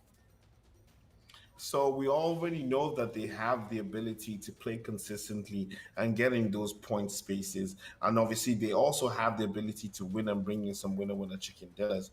Patchy, we're about to go in now, but I'm going to leave with a question for you is, looking at Slime 4KT and what they did in the first map, and obviously in the pack right now, we have people like Pain Africa who have put on some winner chicken dinners, but also need those points to get up as well. Who are you rooting for, or who do you think is going to bring that extra sauce in this map? Do you think it's going to be 4KT, or do you think someone else is going to come there? And I will see you guys after the map. All right. Well, thank you so much, Dr. Sid. It is map number 1 or number 2, sorry, should I say, that we are heading into. It's Sanhok. And just to answer that question posed by Dr. Sid, I think, there's two minds that you can approach this one with. The first mind is, of course, taking it just in the reign of what have we seen on this map Sanhok before. I think we've definitely got the chance for, like you mentioned, teams like Pain or perhaps Zero Tolerance or Ultra 6 even to make a definite win right here. They could easily take it as we've seen them do before. But if we're talking in the vein of the storyline of 4KT, then obviously it's not a case of can they make it, it's a case of they have to if they want to move up the leaderboard. Now, whether they actually want to do that or not is a whole different question. Whether or not it's possible is a numbers game. And, you know, in terms of the numbers game, I did some quick math towards the end of the last game. If they repeat similar performances from that, of course, they're going to be able to make it. As you mentioned, though, it is very, very difficult. It's not an easy thing to pull off. And like I said, I'm not sure if that's even the goal here. If it is, certainly the possibility is there. And if there was a team that could make it happen, 4KT could certainly make it happen. But the consistency has to be there. And I think if we don't see the consistency coming out here, if we don't see at least a top 3 finish, then I'm not sure if I'm convinced if they're going to be able to pull something like that off. So in any case, 4KT actually going to be on the hunt, instantly spotting Mercury out in the grass and picking off the snakes early to make sure that they don't bite the ankles of the team, as of course that would be a little bit of a problem if your goal is taking the W here. Then certainly 4KT need to make sure they are cutting out all of those pesky parasites and reptiles slithering around in the grass. Influence Rage right up ahead of them, just looting on up on the other side of this compound, and 4KT maybe just on the hunt. They need the points, and so this is the perfect way to make it happen. Just contest the team right up ahead of you. But certainly they don't want to overextend or over-aggress here. They need to be careful because, you know, if we're talking about the storyline of 4KT making it up into the safe zone, then of course they need the points, but they also kind of need to stay alive because you can't get the points if you're not alive to take them here. So definitely they have to be careful with exactly how they decide to play, or alternatively, they could just YOLO it because why not? You know, just go risk it for the biscuit, try and get as many points as possible. That is an absolutely viable option here because what do they have to lose, right? They're at the bottom of the leaderboard. They just boosted themselves up 4 slots, but they're still on the last page. They don't really have much to lose. They could just go for this and see what happens. And certainly I would encourage them to do that because it might just mean that we get to see some absolutely crazy stuff. And already 4KT looking for Influence Rage, hunting them down, looking to see if they can spot any of those cheeky players out here. Certainly right up in the middle of the courtyard, just putting a couple of shots in to keep them at bay. Influence Rage just rotating around, playing a little bit of a circular game here with 4KT, who are continuously pushing forward on the hunt here. Let's see if they can catch them out, or if Influence Rage might just be able to find something in return, or perhaps even just rotate away, depending on how they want to play this. 4KT subsiding for just a little bit for the time being, just waiting for the right moment to be able to spot one of these Influence Rage players out and take them down. There's a little bit of a window for opportunity that might be opening up very soon, so we'll see if they could take it. You could see 4KT just catching off a couple of bullets in towards Sully's direction. He's not exposing himself just yet, not allowing them to have any foot in the door to make that push happen. But certainly, at least they are looking for it.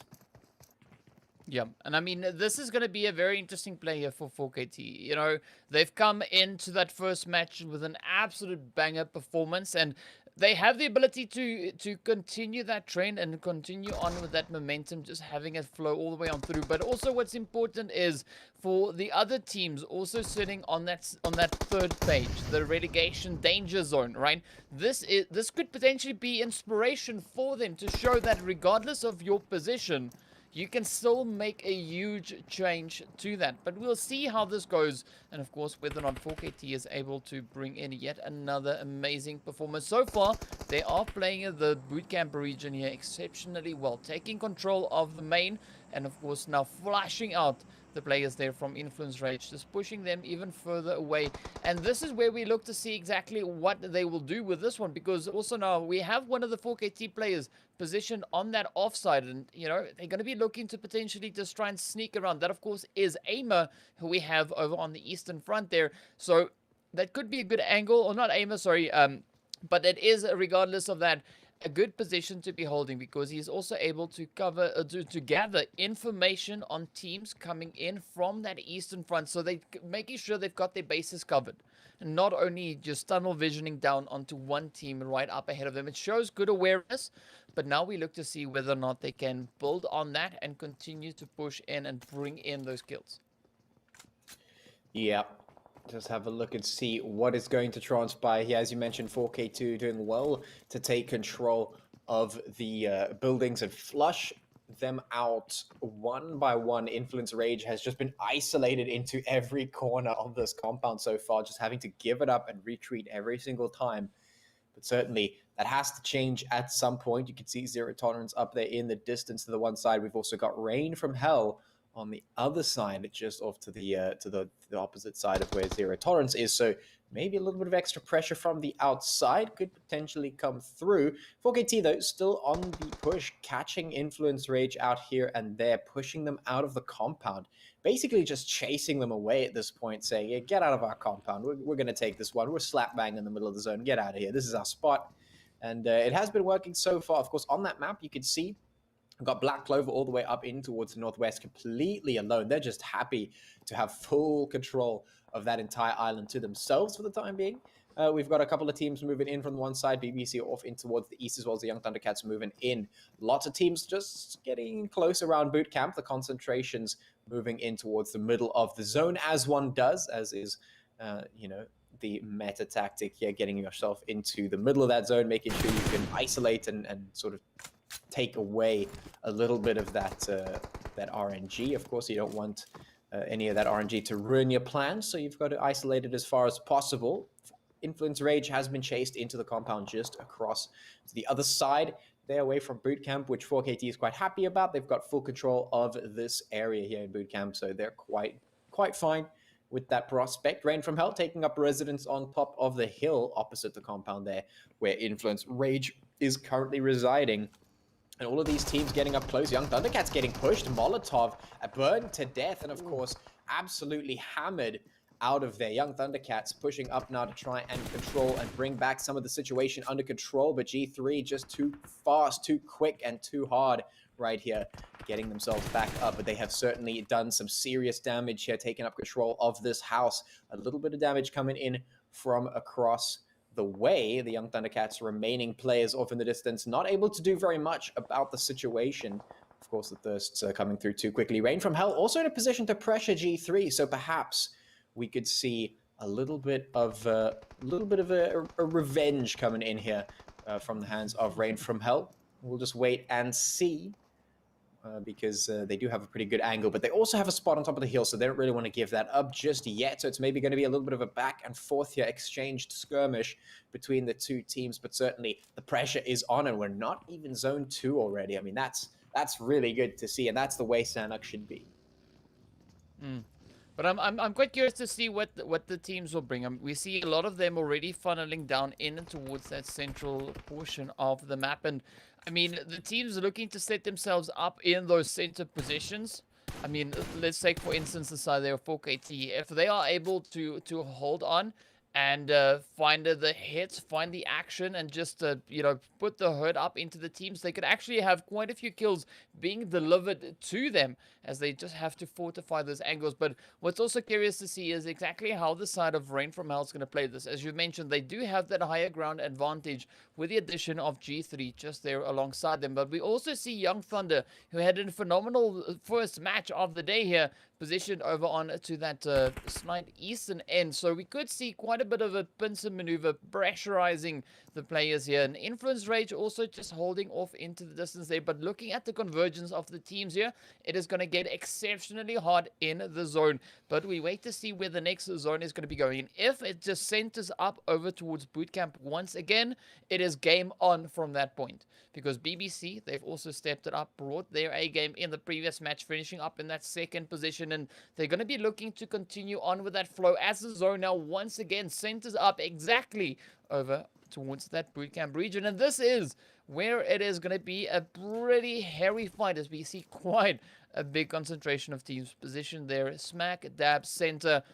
And of course, that southern region of the zone also looking particularly spicy. But Apex and the side there from a Black Clover just hanging back over onto the edges of that zone. Not wanting to push in just yet and give up their players for, the opposing teams. But Zero Tolerance also has a pretty decent angle. And this is where I'm looking to see what is going to come. Because we see a little bit of aggression now coming in from the south there. The center portion of the zone has quieted down for the time being. But it is, the tension is building. You can almost cut it with a knife. With a match. You can cut it with a knife. It's gonna be so interesting to see what the teams will bring. And of course now Scincerity also just looking to rotate through Painan as they head a little bit further down south, looking to play this coast region. And it could open up quite a few possibilities for them if they're able to sneak around all the way and come in from that southern angle. Yeah, could certainly be. The viewers at home don't know that the truth is out there. If you go to DK's kitchen and you open up the drawers there, you'll see matches instead of knives. Because that's how you truly are supposed to be cutting your food. You don't use knives. That's for noobs and plebs. That's not how you do it. You've got to use matches. That's how you cut. Of course, everyone knows this. If you do the research, it's the truth is out there. Hashtag wake up. Yeah. In any case, it is going to be Zero Tolerance on the screen at the moment, occupying the compound just up ahead of 4KT. We're going to be seeing if they can put some shots in, and Vortex getting a little bit of damage in towards Andrew. With 4KT's control of the compound, they pretty much have no problem in taking these little skirmishes and fights and going head-to-head with whoever they want to. You can see Euphoric guards up here also got their own little house for the time being, but things are certainly going to be exploding soon because the concentration of teams on the map that you saw just before when that map was showing up, they're absolutely nuts. These teams are very, very close already. We're only 2 zones in. Pain taking a bit of a tussle there with Scincerity. Some shots going in towards Rogue. Hanad very low on HP, but certainly going to be continuing to push forward there. Scincerity is under a little bit of fire. Respect and Sneak's going to be putting back just a little bit to try and reassess the situation and take cover as Pain is continuing to push forward. Lots of damage being done. Sneaks is actually going to go down. Kingerman puts the shot straight through, and Pain absolutely annihilating Scincerity. No mercy. Just the cold feeling of the bullet sending you back into the lobby is what Scincerity is going to be experiencing at the moment as we drop a team right here, moving us to 14 teams. And certainly this is not going to be the last team getting sent back. I mean, the close proximity of these teams mean that we're just going to see an absolute slaughterfest going forward as these teams attempt to take one another's space, take one another's compound, get those kills, get those placement points, and move up into the top. So many teams are riding on quite a lot here. 4KT, of course, we were talking about them as a little bit of a storyline coming through if they want to make it up out of that relegation zone and into safety. Influence Rage now taking a little bit of damage as well. So all of these teams have quite a lot on the line that they need to fight for here. Yeah, and I mean, I know we've been talking about 4KT quite a bit now already, but I'm going to do it once again. What's interesting, though, is if you look at the teams, right? So what I'm hoping to see is that upset coming in from 4KT. You know, they've been busy, you know, and missed out on a few matches, but they came back in today's games just absolutely swinging. Now you can see a few of the teams being affected by that, right? Already being a little bit flustered. But this is where we would hope the teams keep their cool, you know, just play as if everything is, you know, functioning normally. That's what we would hope to see. But I mean, that upset coming in from 4KT could be quite interesting in these games. And I mean, a lot of teams just really, from what we could see now from that first game coming into the second one, there's already been a slight bit of a mentality change for some of the players, and I'm curious to see how that's going to affect the overall standings, as we can see just an absolute obliteration of the players there from Influence Rage now. 4KT pushing in. They've got Rain from Hell up on the hill. This is going to be a particularly difficult angle for the players from Influence to try and defend. As you can see, Fex now out for blood, looking to swoop in and, of course, steal away those kills. Rain from Hell putting up a very valiant effort here, putting in those heads, getting those knocks going, already being able to acquire 2 kills. But now we've got 4KT just up ahead of them, and it's going to be interesting to see whether or not they're going to try and take this engagement with them, or if they're going to try and disengage and potentially just rotate a little bit further up in towards the zone. It does seem like they are disengaging, but we of course have G3 just on the opposite end there, so they could be running from the fire into the oven. Indeed. Yeah, running from the fire where you're getting cooked alive into the oven, where the slow bake is going to roast you like a potato, nice and crispy on the outside and unnecessarily warm on the inside. Could certainly be the case here for these teams. We are 3 zones in now, and of course we've already lost a couple of teams in the scuffles that have taken place. 4KT still maintaining some control, looking to further some of their lead. You know, as we're talking about, lots of points necessary for them. They've got to continue to place that up because, as I mentioned earlier before we went into this game, if 4KT doesn't place top 3, I think I'm going to lose. I'm going to lose my hopes and dreams on that one, I think. You know, maybe they're going to have to prove to me that it's even possible to get from where they are now in such a short amount of time. But certainly, as I mentioned, if they can, if any team can make it happen, they certainly could. Comfy Cartel off on the one side, realize that there is an absolute boulder up ahead of them, and maybe just preferring to swim around it instead of go through. BBC in the kill feed going to be putting some shots across. 4KT still looking for some potential picks here, maybe hunting for a couple of players in the surrounding area. And they know that Rain from Hell is still occupying at the top of that hill. And Influence Rage has moved up a little bit closer. You can see Sleepy just up ahead of Lefilwewent from 4KT. What? Lefilwewent. I'll leave that name to you, because yeah, I don't think I'll be able to replicate that, but I'll just call for now, because like, please help me pronounce the name, guys. If you see this, just let me know. How on earth do I pronounce that name? Because I'm just gonna call him you know, and the other 4KT player. I don't want to. Why can't you just name yourself John? I mean, isn't that a little bit easier than Lefilwewent? I don't know. Yeah, that one, the one that Patchy just said. But it's going to be quite an interesting one now to see what BBC and Young Thunder are going to be doing. And they are positioned on the outskirts of that blue zone. Of course, Zero Tolerance just up ahead of them. And already we see the shots flying straight on in as Illusion gets knocked on down. A-Bomb now looking to push in, find those angles and potentially squeeze on in towards that zone. But BBC now, 2 of their players, of course, out in the blue. The other 2 already positioned up in towards the safe area, but they've got 30 seconds left on the clock, and they need to, you know, start looking towards those rotations. But also the Euphoric gods are creeping in behind them, and this zone shift is going to be so interesting, because 4KT now getting forced out of their position over in towards bootcamp. Now we can look to see what they will bring as they are pushing forward, of course, now clearing it up, clearing the way on in. And as you can see, that player from 4KT, the other one, putting quite a bit of aggressive shooting into the side of the players from Influence Rage. And now, Rain from Hell also just up ahead. So quite a few targets still left here for 4KT. Comfy Cartel also drawing a little bit of attention to themselves. I don't know if that's the best call just yet on a Sanhok map, but we'll see, of course, how it goes. And this is going to be the proving grounds for the 4KT team. It certainly will be. We'll see how they fare at this point. G3, right at the edge of the zone at the moment, just have to make a small move to get over the line. We can see Zero Tolerance skills in the distance making their rotate up, as well as Rain from Hell doing the same. Everyone, of course, far more intent on just getting inside that zone, because if you find yourself out in the blue at this stage of the game, it can just be really tough to make it out. We've seen quite a number of teams get caught out by it.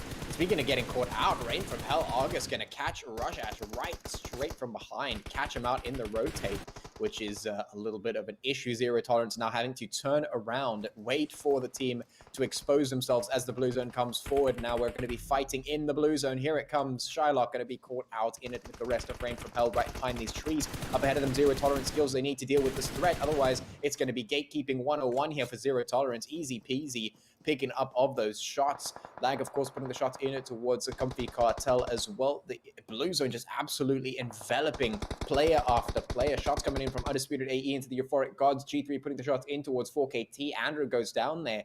4KT tested trial by fire at this point. 4KT now caught out in the blue zone. They have to make this happen, and they've already lost 2 of their players. It's only 2 remaining. This might be the end of their hopes and dreams to try and make it out of that relegation. If they don't win this fight right now, 1 player for 4KT remaining. 1 of them is down. The res has to come through, but they have to defeat Rusty first. Euphoric is actually going for the bit of a spot out here to try and spot out where Rusty's position is. He's going to give his life up if he continues to do this. And, well, 4KT actually might just be running away from this one. Rusty heals himself back up, goes in for the thirst, and indeed does get it. Now, Aimer is the last one left, and he's stuck out in the blue zone. Rusty getting burnt alive by an unfortunate molly and some shots from Tigress. Tigress goes down to the blue. Lala goes down to the blue. 11 teams remaining, 30 players left alive. Aimer, the last final hope for 4KT. Can he snake it to make it? Can he find the lone wolf win? Can he make it up into top 3? Only time will tell. But for the time being, the rest of the 11 teams is going to be moving up in towards that zone. Comfy Cartel struggling with the blue, and indeed will probably be going out to it as they have 1 final remaining player in there who's a tough time ahead of them. G3, of course, continuing to put the shots in. A bike falling down a hill, rolling down, getting some time there. Flaco putting the shots in. Very on HP wins the fight out as Gunner did get knocked, but ultimately the win goes towards G3, so they can recoup. 10 teams remaining here. Rain from Hell coming up against Lag. The shots come through, but Jin goes down immediately in retaliation as the blue zone right up behind them. That's not going to be fun. Shylock has to absolutely sprint, but so low on HP, it's not going to be enough to escape the doom that the blue zone brings. 7 teams remaining now as they move up in zone 5, moving in towards zone 6-0, trying to put the shots across as G3 trying to occupy the compound here and towards the south of the zone. Lag contesting them at every point, but the third-party shots coming in. So much damage. Fantasy goes down. Buren and Flaco going to move up into the house. 6 guard very close behind as well. 0 and Safwan now moving up. That blue zone is going to catch them out, and the shots could come through from G3, punishing them as they start to move up. 0 moving in. Vibe going to be putting the shots in towards Safwan. He goes down. Flaco falls as well. G3 under a little bit of pressure. Eamon trying to put the nade across. 6 guard going to be bleeding out there on the one side. Oh, the shot, the nade coming in. He's going to go down. That is just an unfortunate situation. G3 might just be eliminated here as Lag comes on up. Eamon going to land the shots, and it's good. He hits them, and down they go. G3 gets eliminated. 5 teams remaining now. 2 of them already up inside the zone. Lag so low on HP that they have to juice up before they move in. What a tough situation here for these teams to try and get up into. That was just an absolutely amazing push coming in there from Lag. But I'm waiting to see that 15-kill game come in from A-Man, you know?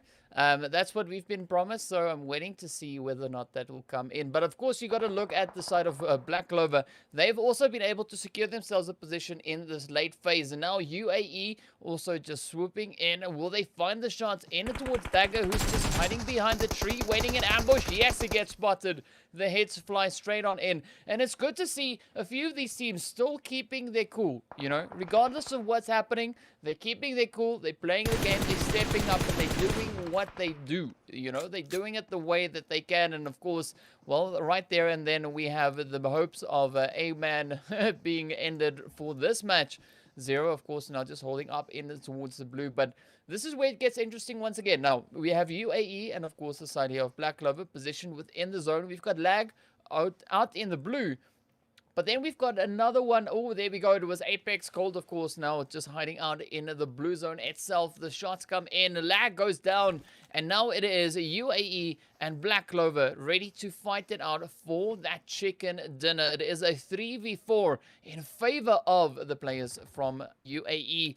Man, they're looking pretty strong in this one. And I'm looking to see whether or not they're going to swoop in and claim it. They do have that zone in their favor as well. So it is going to be quite a bit of a challenge here for Black Clover to make that rush. But it is still a very, you know, achievable goal here.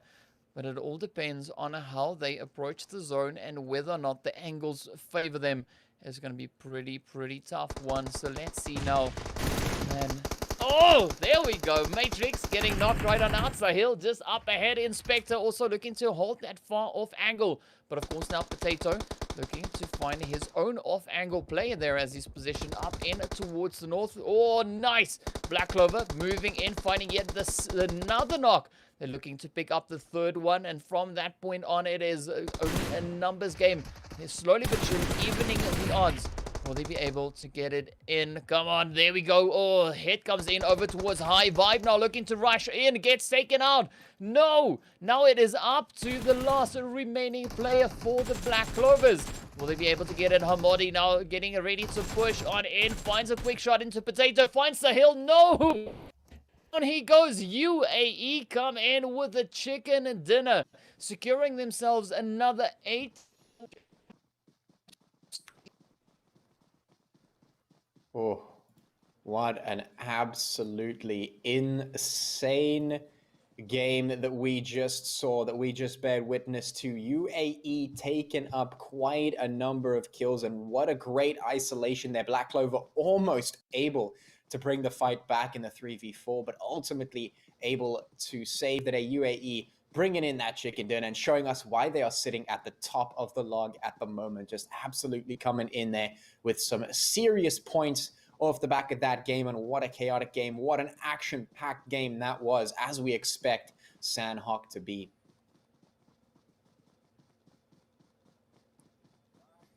UAE understanding that they needed to put more points on the board, and that's exactly what they did. I'm super excited to see that. Unfortunately, the guys from Slime 4KT ending all the way down in 10th position, but BB's Black Clover is looking, as in, it's so exciting to see people down at the bottom that need points coming through and putting up a game like that.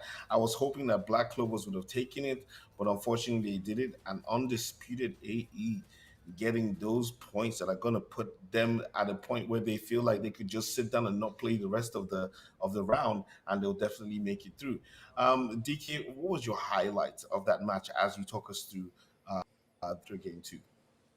Just the sheer aggression coming in from UAE in this final zone, but also we got to say, you know, everything leading up to that zone that shifted all the way in towards the northeastern front. I mean, up until that point, we did see quite a few hits come in, and 4KT just bringing in the aggression in the early game, finding hit after hit. It was quite entertaining to watch, and then also what was quite funny was that bike. You know, you got to say that bike, just a little bit of freaking out there. But if we're looking at the players, I definitely got to say a really good push coming in from the players there of Black Clover in that final zone.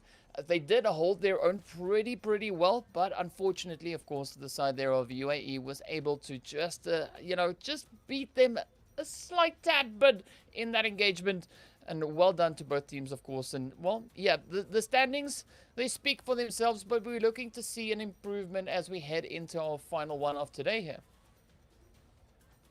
Yes, we are looking to get an improvement, especially from the guys who totally need it. And looking at the MVP of the match, it is Inspector from Undisputed AE with 4 kills at 344 damage and a survival time of 24 minutes and 12 seconds. Guys, this has been game 2, map 2 of today in the Umzansi Esports League Season 3, brought to you by Nordwind Gaming. We will be right back after this break with the final game of the day, which is on Miramar.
Welcome back, ladies and gentlemen, to the action that is the Umzansi Esports League Season 3, brought to you by Northern Gaming. We've been having amazing PUBG Mobile action in our first two maps of the day on Erangel and Sanhok. My name is Dr. Sid, here with Patchy and DK as we are prepping for our final map of the day, which is going to be Miramar, and we're looking forward to some amazing excitement. But before we do that, let's take a quick look back at the standings after the second game between Group B and Group C. Yeah, it's been quite a performance, and I have to say, we've been talking quite a bit about it behind the scenes, but Undisputed AE, I mean, they've really been putting up a showing throughout the season, and it's really paid off for them, especially here in this round as they are leading the charge again, coming in with that chicken dinner, and of course, a massive amount of points. Lag in second place, a team that we see popping up every now and then. Black Clover coming in third as well. Aphelion Apex in fourth. G3 in fifth. We got BBC back in sixth. Got Rain from Hell down in 7 and Pain Africa in 8. I was expecting a little bit more from them, but unfortunately not able to produce anything more. Euphoric Gods coming in 9th place. We got the Comfy Cartel in 10, Zero Tolerance Skills in 11, Slime 4KT coming in 12th, Influence Rage Africa in 13, Scincerity in 14, Drogons in 15, and the Young Thundercats coming down in 16. All three of those bottom teams in that game coming away with no points whatsoever, which is a little bit unfortunate there. And of course, taking a look at that MVP, it's none other than Inspector from UAE coming in with 4 kills, 344 damage, and a total survival time of 24 minutes and 12 seconds there. And yeah, it was quite a crazy game. I have to say that Sanhok game definitely looking a lot more characteristic of the Sanhok that we all know and love. But, moving on from that, now it's heading into Miramar. Now it's the game of the long range. It's the game of the open spaces. It's the game of height advantage. And I'm really, really interested to see who steps it up here because we've got a lot of contenders. And yesterday, we did see a little bit of a return from G3. So, of course, once again, you have to put the question up, who is going to be taking the pole position here for the third game of the evening? Yeah, well, we do notice that G3 does come through on Miramar and come with some amazing points and some good placements as well. So we're looking forward to them putting up some action. But today I'm definitely rooting for the team Slime 4KT, especially because they've missed a few games and they do need the points to make sure that they're safe before the drop off, at least as we're moving into the final rounds. Because I feel like the final rounds definitely needs a team like Slime 4KT to ramp up the competition and obviously make sure that they keep all of us on our toes as we watch the finals. So, Patch, I'm going to ask you, what is your prediction for today? Who's going to be dropping those bombs? Well, that is a very good question. Like I said, for Miramar, you have to bring into the equation a couple of teams, like, for instance, G3, who have been very good at those long distances, isolating those height advantages. But, of course, you also have to talk about UAE because they have just been really, really consistent over the days. And also, legend has it that there is a 15 kill bomb drop coming out of 4KT. So, I mean, Dr. Sid, if you're looking for them to move up the leaderboard, the prophets have spoken in the chat. So we'll see. We will see what happens.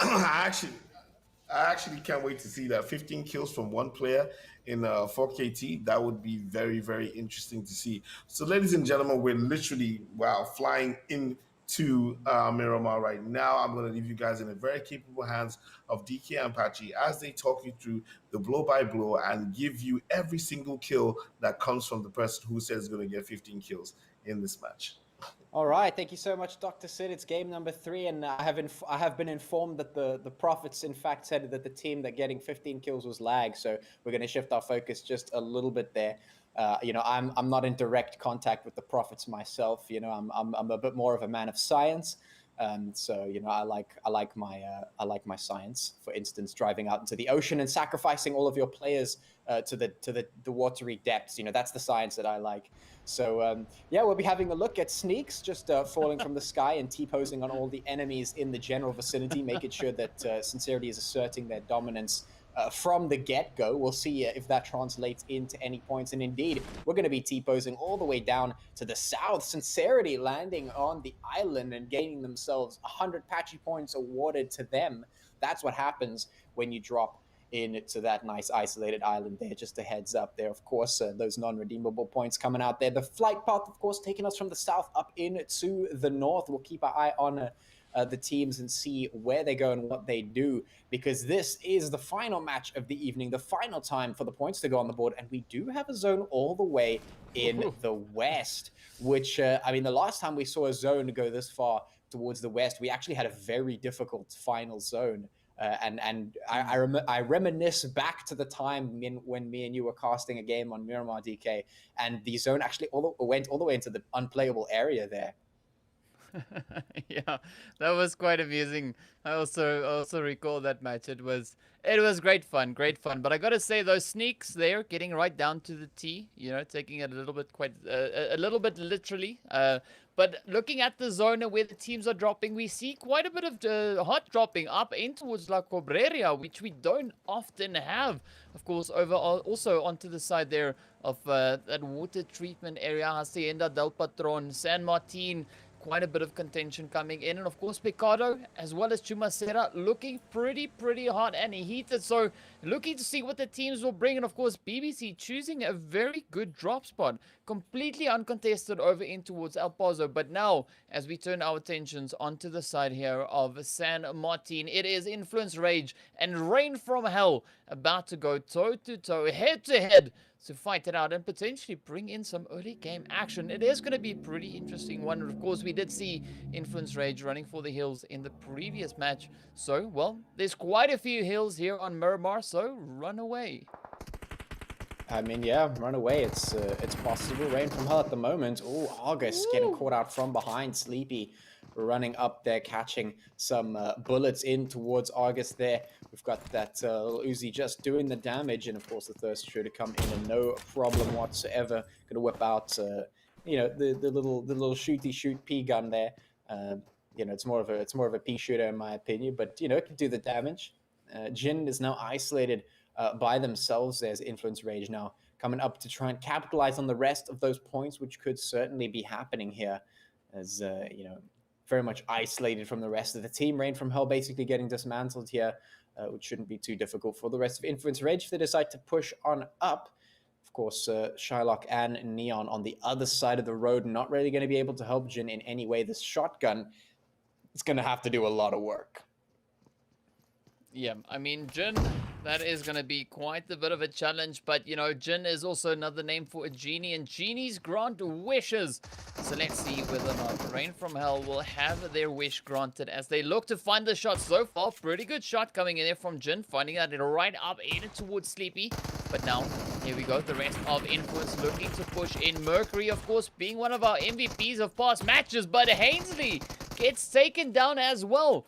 Jin now just building up the confidence there. One hit after the other, flying in shot for shot. Not even double tapping, single tapping away. One more to go, come on. Oh, there we go. What an absolutely insane push this is coming in from Rain. But of course now Influence Rage not out of it yet. Sully looking to fully avenge his teammates coming in from that eastern side. And well, there's only one player now left standing between Influence Rage and the players from Rain from Hell. And Rain from Hell, they could very well be clutching this one out. So far, absolutely amazing play from Jin. I mean, Neon and Shylock now just there for some moral support, just motivating their teammate on. Looking to see whether or not they'll be able to push in and, of course, just get that full squad wipe onto the players from Influence. Man, what did we just witness there? It felt like that should not have happened whatsoever. But the shotgun just coming out and doing the damage, gonna put Sully in a very difficult spot here. It definitely has to be the Avenger for the team, looking for some revenge here. Maybe you know, not content to really just take the L or run away. You know, that's not what you want to do. We don't want to see Sully just run for the hills and stay alive. You know, that's normal. That's boring. We want to see him go for the revenge and sacrifice it all for the honor of his team. That's what we want to see. Might not be getting it, of course, as Sully does track back up to the top of the town, just trying to evade the crosshairs of Rain from Hell as they move on up bit by bit, searching house by house, see if they can spot him out, root him out from this area. In the meantime, of course, we are waiting for things to start heating up across the rest of the map because, well, this map is so large that generally speaking, it can be a little bit slow, it can be a little bit difficult to get things happening, but once they do start to happen, it is always quite entertaining to see that. Sully gonna hop in the back of that pickup truck, or in the front of the pickup truck, and zoom off into the hills. Indeed, Neon trying to put the shots across, but Sully will be able to escape for the time being, just dodging back and forth amongst these hills as he attempts to run to safety and preserve his team for that much longer, because of course you don't want to be going out lost. You get no points for it, and that would just be a little bit of a feels bad, man. Of course, Neon is looking to shine a bit of light on the position of Sully here, you know, looking, searching, waiting, hunting, trying to find that angle and send them right back up in towards the lobby. But a good play coming in from Sully, not retreating all the way, just repositioning up onto the hills. But here we go now. We got Neon looking to move in. Oh, there we go. What a play that is. Neon just sending the final few hits in, and of course ending it right there for Influence Rage. Absolutely tough day for Influence though. Yeah, it's a little bit of a tough time. Of course, it's definitely not the way you want to end your night of games, but certainly, you know, it has to happen. You know, somebody's got to get knocked out first. It's just unfortunate for them that it was their team, but certainly it wasn't really an expected outcome for this. I mean, I have to say that, you know, with the Rain from Hell players being isolated as they were, 2 on the one side, 1 on the other side, and with Influence Rage coming up with the numbers, I really expected them to win that fight. And suddenly, that shotgun just came in mega clutch for them and just turned things around. And of course, the support from the team really just changed up the landscape of that fight. So very unfortunate for Influence Rage there. But of course, it is what it is. G3 now taking an attack with BBC as they move on up into the center of that zone. You can see Pain Africa now getting assaulted by the Comfy Cartel as they move up. Pain very much isolated up behind one single house, and well, there's a flank coming in from True, so they have to push on forward. Broly now right up in the thick of things. Pain could definitely be in some serious trouble here. In fact, they could all get taken out if some nades get tossed into the building, so they need to be very, very careful about their spacing. Shots come up, their nades do the damage, but they're not knocking them out just yet. The shots coming through from BBC and towards G3 as well. 6 goes down in the meantime, so there are some fights breaking out all over the place. Broly now doing the work, so much damage into Hanad. That might just be it for them anymore, and they might just be start finding themselves falling apart very, very soon. The Molly's burning the house into really dangerous places. And Hull throwing a very nice nade in towards G3. That could certainly catch them out, but in return, they're doing the exact same thing. So much damage being exchanged between these teams now. Comfy Cartel still continuing their assault here in towards Pain Africa. The nades are absolutely exploding left, right, and center. BBC continuing to do the damage to G3. 6 God is the next to fall. Broly and the rest of the Comfy Cartel now moving up, deciding to take the push in towards Pain. Be careful though, they have to isolate these fights. The Beast on the one side, so much damage in towards Hanad. Kingerman goes down. That's the cue for Comfy Cartel to move in, but True goes down. The Beast continuing to hold his own, but down he goes, and that's the end for Pain Africa. They get taken out by the Comfy Cartel. A much needed win for this team. Yeah, absolutely beautiful push come in, but now of course we look to see what BBC will bring, as they've been stepping up their gameplay today. Now aimless, currently being aimless, hiding behind the boulder, not having a clear line of sight with the scope just yet, but Gunner and 6 God, of course, just up ahead. They could potentially be moving up into a position where you could see those shots come through. Flacco just holding right there on the edge, and this is going to be a very interesting play as we have those utils, those nades flying back and forth, both sides. Of course, now just trying to get those hits in, and here we go. Aimless gets the angle, steps up, pops a quick few shots on over.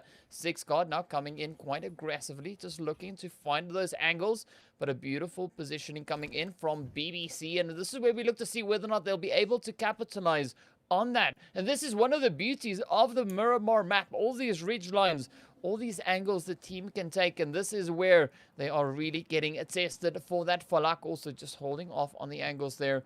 waiting and are hoping that one of the G3 members steps up into that line of sight. But we also see Scincerity and Black Clover going at it over in towards La Drillera. And things are going to get pretty hard, as we can see the teams once again are starting to converge into that more centralized portion of the zone. Rain from Hell, of course, still running on a bit of adrenaline there, pushing all the way in now from the north, and of course UAE rotating in from the south. So still quite a bit of space for these teams to try and occupy as they now move in to our potential third phase as we now get to the end of the second one. BBC and G3, of course, still holding their angles here, but now we look to see whether or not this is going to be yet another fantastic game for the side of G3. Yeah, we have to wait and see because, of course, G3, while they are not the monolithic team that we once knew, certainly they are not to be trifled with, especially on this map. Of course, BBC have certainly come into their own and they have, proved themselves and they do stand a decent chance here. But ultimately, they have to ask the question, is it going to be worth it to make the push at the moment as the smoke fades? Aimless going to be seeing if he can just get a peek over the hill. G3 have the peak of their own to be able to hide behind. So Aimless not at the crest of danger just yet, but G3 also having to make the decision of exactly how to approach the situation. Gunnar going to be rotating back to join up with Buren off on the back line as they split up and ensure that they cannot all be taken out at the same time by nades, which is a very, very good move from them. Of course, BBC, they definitely like their nades and their mollies. We've seen that for sure. And certainly it has been wonderful to see teams really coming into their own in terms of the use of those nades and of those utilities, which is really, really cool. Of course, you can see G3 taking up this space inside that safe area for the time being. Lots of teams moving in from the south, as of course that zone is now up in the north. We've got Lag and Rain from Hell up in towards the northernmost portion of the zone there.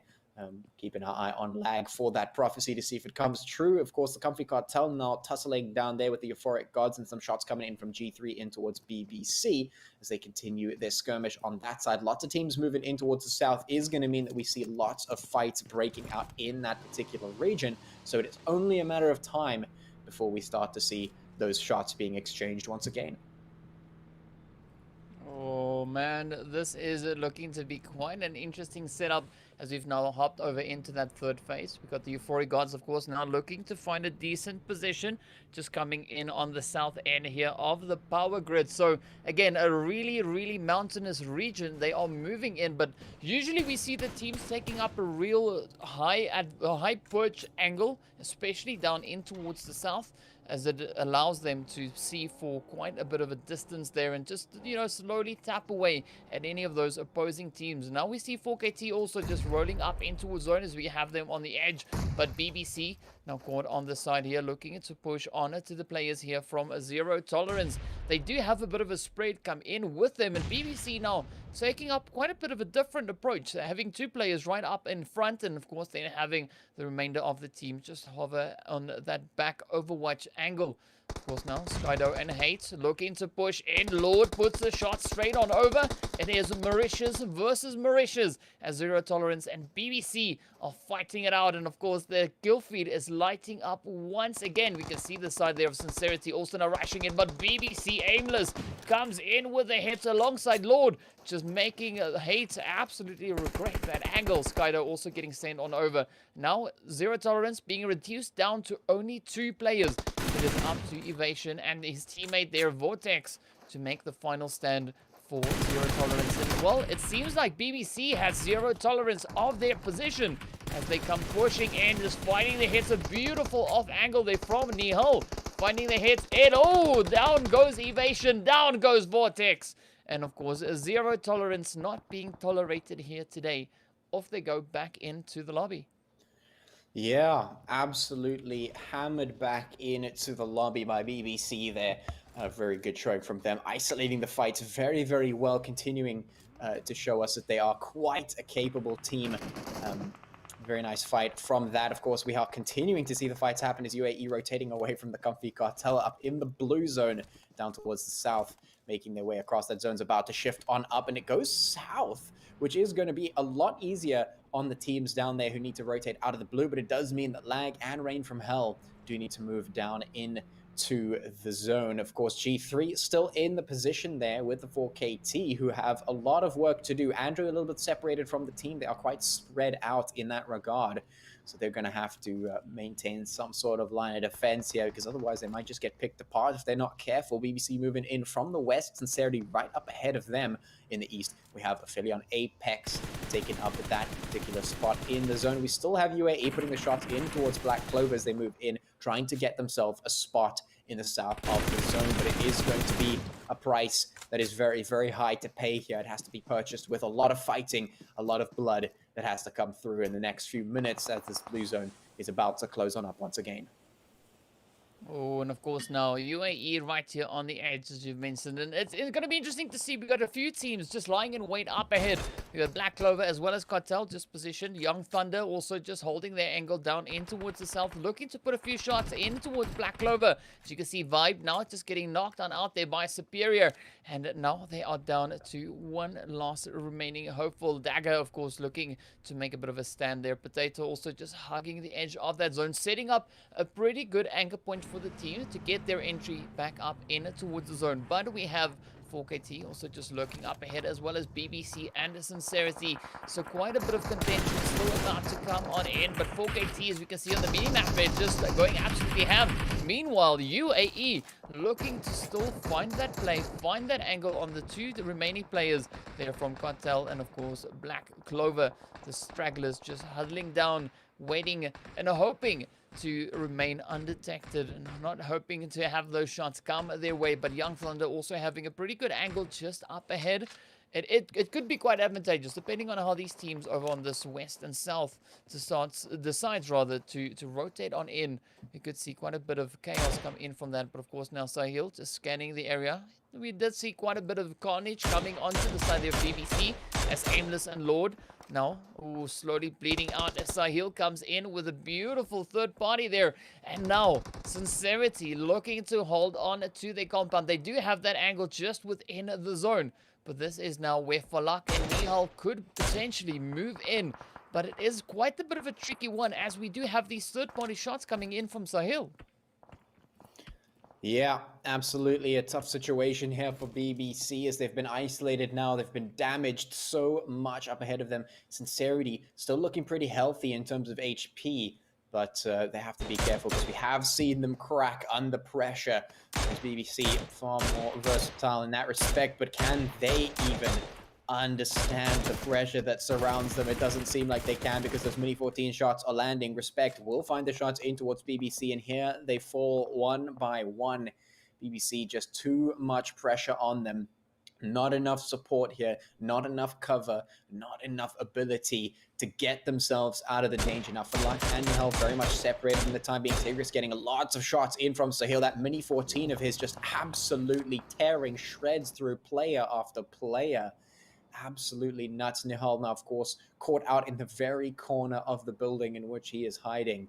Currently, of course, you can see that zone has rotated down in towards the southeast, so some rotates will have to come in from the Euphoric Gods, from G3, from Rain from Hell, from BBC and Scincerity, as well as from UAE and the Black Clovers. The Young Thundercats find themselves in the south. UAE in a pretty strong position as well. Scincerity actually going to be pushing up to try and capitalize on the pressure on BBC. But is this going to backfire? Nihal isn't really in a position to retaliate for Luck getting nades tossed in his direction. Ooh. So much damage done, and this might just be the end of BBC here. Silent does go down, and Nihal just dancing around here, trying to play them for fools. Can he make it happen? Is his aim going to be enough? The answer is no.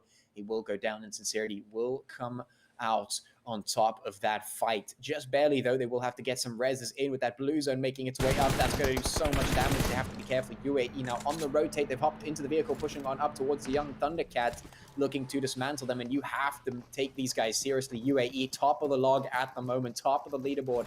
And they have just been throwing their weight around, no problem. They're ready to get aggressive, ready to push up and take you right to the brink, to the fight. And of course, they're moving up once again, looking in towards Young Thundercats to take their position away from them on the back line. Of course, it's the Euphoric Gods taking quite a bit of damage from G3. Bearden taking a lot of damage of his own, almost getting taken down. Has to hit the deck because the shots are absolutely flying in his direction. 4KT putting some shots in towards him, up and the rest of the Scincerity crew whilst UAE have taken up residence right across from the Young Thundercats, trying to put the damage in. 4KT, what a brilliant grenade on towards G3. That's so much damage done. Inspector gets taken down by Black Clover there. The shots coming through from them. Gunner will find Pablo, and Muffin gets exploded out of existence. Shots coming in now from Six God in towards 4KT, but instant retaliation. Third-party shots coming in absolutely clutch. There's so much damage done. The res coming through, but Gunner himself solo on HP. A stray bullet might do the trick, but for the time being still alive, healing himself back up, but has so much to tend to. His team falling short, and that is just too much pressure. They will buckle under that. Taken out, naded out of that lobby, destroyed. No chance. Of course, the smoke blocks vision, but it does not block bullets, as we have come to learn time and time again. 4KT now in a nice spot here towards the bottom of this ravine, but with the blue zone moving in, there's still so much pressure on all of these teams to try and succeed. 7 teams remaining, 20 players left alive here in what is the final game, as we are moving in towards the final few zones. Superior keeping his crosshairs trained in towards UAE, and what seemed like a good attack strategy from them has turned into a difficult situation. Any nade thrown in their direction could do so much damage. That was an absolutely phenomenal response coming in there from Young Thunder, just circumventing the players there from UAE. But of course, 4KT coming back with a vengeance into this final game, as we can see them just stepping up with the aggression. But now with that zone sitting all the way down in towards the south, it is going to be an absolutely brutal northern play for the teams to try and push all the way in. And UAE now just slowly sneaking out of their position. We got Respect, of course, just up ahead. 4KT starting with their rotation, making a bit of a move, trying to come in towards the zone. But there is, of course, quite a bit of contention still up in the north, as we can see the Euphoric guards and the players there from Apex now going at it in the kill feed. Of course, now once again, those nades are being sent on over, and the players are facing quite a bit of a challenge. Rain from Hell also now looking to make their own play, as they are also positioned up in towards the north. But they've got a little bit of company now moving in on to their position. Of course, 4KT now just picking fights in every direction. Euphoric Gods, Apex, and Young Thunder, well, just up ahead as well. Let's see, Young Thunder, of course, now having the majority of their team positioned down within the zone. 4KT now picking up a few more knocks as they turn their attention onto the players here from the Euphoric Gods. As you can see, of course, now Myth getting sent backwards. That was cold. Now, will they be able to find any more additional hits? Wow, a lot of Ennies coming in there, but anything can happen. Let's see. Euphoric Gods now trying to rotate back up in towards that zone. And this is where, oh man, 4KT, they just bringing it. They just absolutely bringing it. UAE also looking pretty good within the zone there. Young Thunder not being able to find the angles on them just yet, but Euphoric Gods now getting rushed. Oh, Sinister gets taken down, and Hunter now left to make that run all the way back up in towards zone. And I'm loving the aggression coming in from 4KT yet again.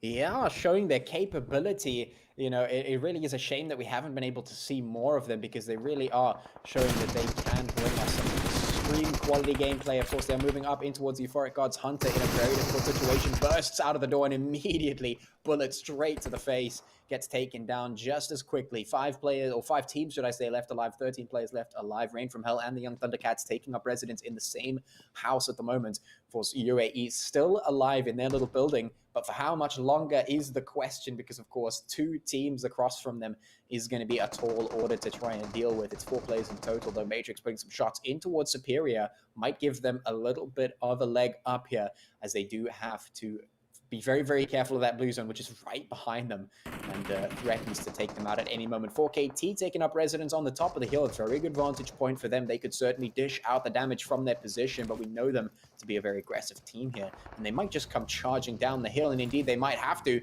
considering the zone has now rotated down in towards the south. They're going to have to charge down that hill with a vengeance and absolutely demolish the rest of the teams if they want a chance at making it up here in towards top 3, because 5 teams still remain, but that number could drop very, very soon. Young Thundercats very aware of Rain from Hell just across from them. Lots of damage from a stray bullet there in towards Illusion.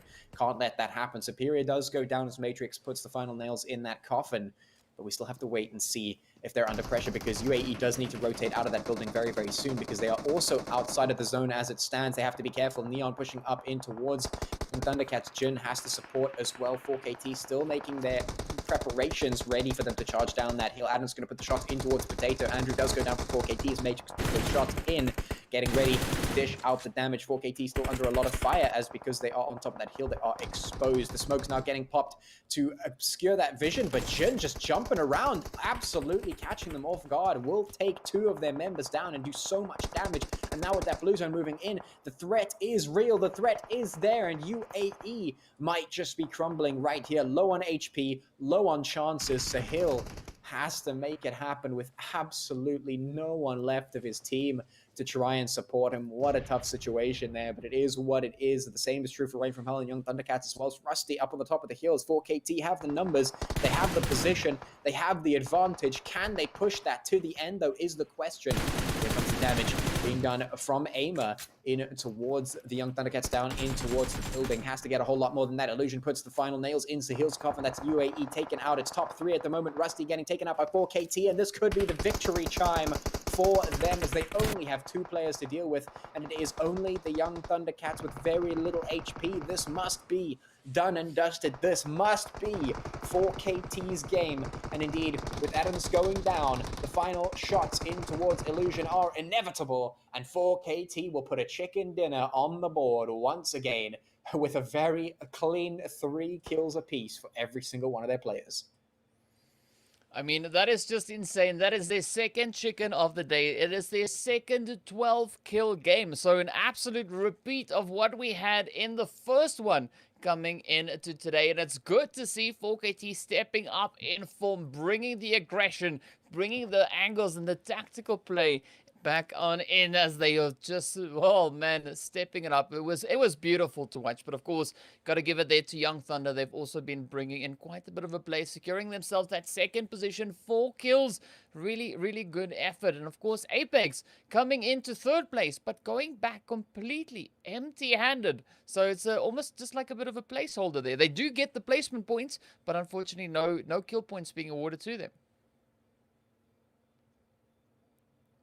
Points could actually make a very, very big difference, as we see 4KT coming through with another winner chicken dinner. Absolutely necessary, absolutely brilliant. Their rotations were amazing. The fact that they got that position advantage at the end of the map when the rings was tight and closed, everyone had to rotate towards them in open spaces, and they utilized it to fever pitch effect. So ladies and gentlemen, this has been our final map of the day. Let's take a look at what the standings will look like at the end of game 3. We are literally waiting on the standings right now. Of course, you can tell that there was a lot that went that match, so we have to calibrate and make sure that we give you the right amount of information. But just while we're waiting for those stats, let me just say this. If you are not following Norbin Gaming on all our socials, you need to do so right now. You don't want to miss out on all the action, stats, information, behind the scenes, play by play, and maybe a picture of me falling asleep from behind the scenes if you follow the social media handles. We've got as those. I've said that, I just realized that somebody can actually do that. Please don't, whatever you say. So let's say this. We expected Slime 4KT to come through with 3 great games. They gave us 2. Do you think this last game is going to affect their chances of moving up? They could, possibly, depending on exactly what we see, maybe get up into, well, with a 27-point match, as we can see that they've just brought in exactly the same as what they had. They could be right there, either in the top 16 or, just knocking at the door. Either way, that was an absolutely phenomenal performance coming in there from them. And of course, Young Thunder securing themselves that second position. But this is where we see the importance of the kill points. Looking at the standings, Aphelion Apex, they did finish in 3rd place, but they end in 6th place in the standings because 10 points with no kills, that is not enough to secure yourself the 3rd place finish. Of course, UAE coming into 3rd with 16. Yeah. Yeah, because they moved, like, it was a very ratty movement throughout that, just guiding themselves, going for the placement points without actually getting any kills. And let me just run through the second page right here. The Comfy Cartel with 5 points in total in 9th position. G3 Temper from South Africa and Black Clover from South Africa with 2 points as well. Rounding off 10 and 11, Lag Esports and Influence Rage Africa with 1 point each, 12 and 13, and the Drogons, Zero Tolerance, and Pain Africa round up our 14 to 16 place with 0 points. And as you can see, Sahil, who did a great job hanging in there for Undisputed AE, coming through with 4 kills, 871 damage, and a survival time of 24 minutes and 46 seconds. And this is the point where we do the drum roll and we see what the overall leaderboard looks like. Drum roll, please. Ladies and gentlemen, names and numbers and flags and logos. What else are we looking at? Yeah, well, we're looking at lots of those, but of those, the most important being we still have Undisputed AE, and as I said, they were going to make it over that 200 mark. Here they sit with 239 points to claim their number 1 spot at the moment. Gamers Unite Nations coming in, of course, second place with their 189. They're going to have a chance to, augment that just a little bit moving forward as well. Of course, we have Influence Rage coming in third place. Pain Africa in fourth, so still topping the charts at the moment. We've got G3 Temper in fifth place. Ultra 6 up in sixth. We've got Aphelion Apex in 7th place and Zero Tolerance in 8th. All of these teams all definitely nice and safe and secure on the leaderboard at the moment. Moving on to the second page, we, of course, have a BBC sitting in 9th position there with 135, followed very closely by the Immortalz on 130 and 10th position. NFxUnique sitting on 11th spot with 129. We've got Lag Esports in 12 with 115, and Young Thundercats in 13 with 114, very close behind them. Of course, we've got Scincerity Esports in 14th place with 104, and Euphoric Gods in 15 with 97. Black Clover in 16 with 90 apiece. And of course, these are the teams that are safe for now. But moving into the next page is where things get very, very spicy. You got a little bit of a sneak peek of that before, but here it is. 4KT have shot straight up from last place into 17, which means they are on the cusp of being able to make it up into that safe area, which means they have given themselves a chance. And certainly from the performance that we've seen from them, absolutely expected out of a team like 4KT to be able to move themselves up with the absolute aggression that they showed today. Following along in 18th position, we've got Fear. In 19, we've got Rainbow Six Madagascar. In 20, we've got Not Gaming. In 21, we've got the Comfy Cartel. In 22, we've got the Natural Killers. In 23, we've got Rain from Hell. And in 24, we have the Drogons there. So these teams, of course, in the relegation zone, wanting to push themselves out of that. And the most crazy story that we're watching and following on at the moment is 4KT, who have managed to do quite the job of moving up, taking huge strides up that leaderboard. We hope that they'll be playing as we take a look at the kill leaders, with Potato still putting in those kills with 29 kills, 6,541 damage. We have Gun Nerf Me from Gun with 28 kills, 6,193 damage. Influence Rage Africa's Mercury with 27 kills, 4,511 damage. And we have Matrix from Undisputed AE as well with 26 kills, 6,632 damage. Those are our kill leaders as of now. Guys, it's a story that is written for like the movies.